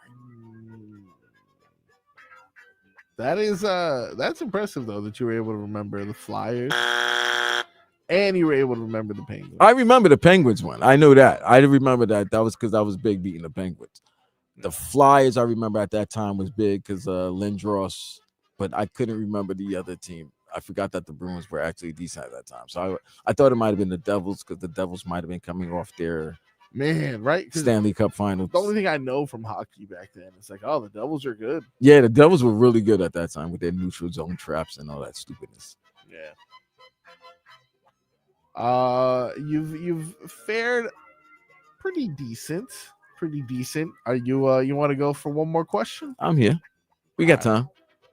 All right. This is what Leroy would love to be right now with the hockey. That's why. Yeah, right. This is, and I feel bad because every time he does come on, I give him these crazy ass questions anyway, and it's never like it's something that he'd actually want to do. I'm always asking him weird things like, "What animal is this, Leroy? What are you talking about, man?" All right, let's see. Maybe I'll give you a question. I'll give you a question from that same team, the 1995-1996 team that got swept. Oh my god. Do you have a good memory of that? No, they lose to Colorado, right? Yes. All right. So Van Beezer. let's talk Van about Beesbrook was the goalie. let's talk about their two Stanley Cup losses. That was in '95 against the Colorado Avalanche And the Vegas Knights in 22. 2023. Yeah. So both of these teams dominated the Panthers, Mm-hmm. but only one of these teams was able to put up a whopping 9 goals against the Panthers. Which of these two teams put up a 9-goal performance Wasn't the Golden Knight? en route to routing the Panthers? I don't think Van Beesbrook would give up 9 goals. I think Bob might have give up 9. What you mean about that? What you mean about my boy Bob? The I'm correct just saying. answer is the Vegas Golden Knights. Yeah, I don't remember. Yeah, Colorado wasn't scoring that much. So Colorado put up 8 though. they did? Colorado put up 8 in game 2. Oh, Sakic and them. Oh, they must have busted it. Yeah, I don't think I would have remembered Van Beesbrook gave up 9. But They got outscored more in the 95 one, to be honest. Because the Panthers put up 1-1 and 2. 1-1, 2 and 0. At least in the other one, the Panthers put up like 3, 2, 2, 2. It just was like, it just didn't matter. Colorado really was. No, the Colorado. No, that was was a not close. phenomenal Colorado team. That was not close. Well, Is that the Raymond Bork team? I think they got Bork that year. I'll take your word for it. Yeah, I was think not they got Bork Bork this from year. Boston that year. Let's see. Maybe. It says I'm not- goaltender Patrick Roy. No, not Roy. It's Oh, Patrick Roy. It's Roy. What? It's Patrick Roy. What? No, I'm serious. It's Patrick Roy. It's I'll not Roy. take it. I'll take it. No, he's a hell of a goalie. That's why you got Yeah. you got to put some respect on his name. All right, I'll give him respect, but his Okay. parents spelled his name wrong. I'm just saying, it's Roy. All right. WA. Very simple. Could have been easier. But it seems like you survived Stanley Cup trivia, Vlad. How's it feel? It feels good, man. You know, as a brother, you know, Yeah, you did from pretty Brooklyn, I know my hockey. good. You know what? That's impressive. That is impressive. I held indeed. my own, man. I kind of feel I'm a 2-1 dirty. filthy. Yeah, I like to be dirty. Well, that's fair. Yeah, we heard your response earlier. I do feel that hockey is kind of like taking the Okay, the that's- third sport. You know, well, here's the question I wanted to ask you. I'm happy that you asked that, even though you asked it towards the end of the show, which was Yeah. great. Thank you for filling in for Dan Day. It was great Yes, having you there, sweet. Appreciate it. Marcos. Appreciate it. If we're doing the hierarchy of South Florida sports, I do this all the time with Dan. Yeah. I gotta ask you this. Is the Panthers number 1 right now?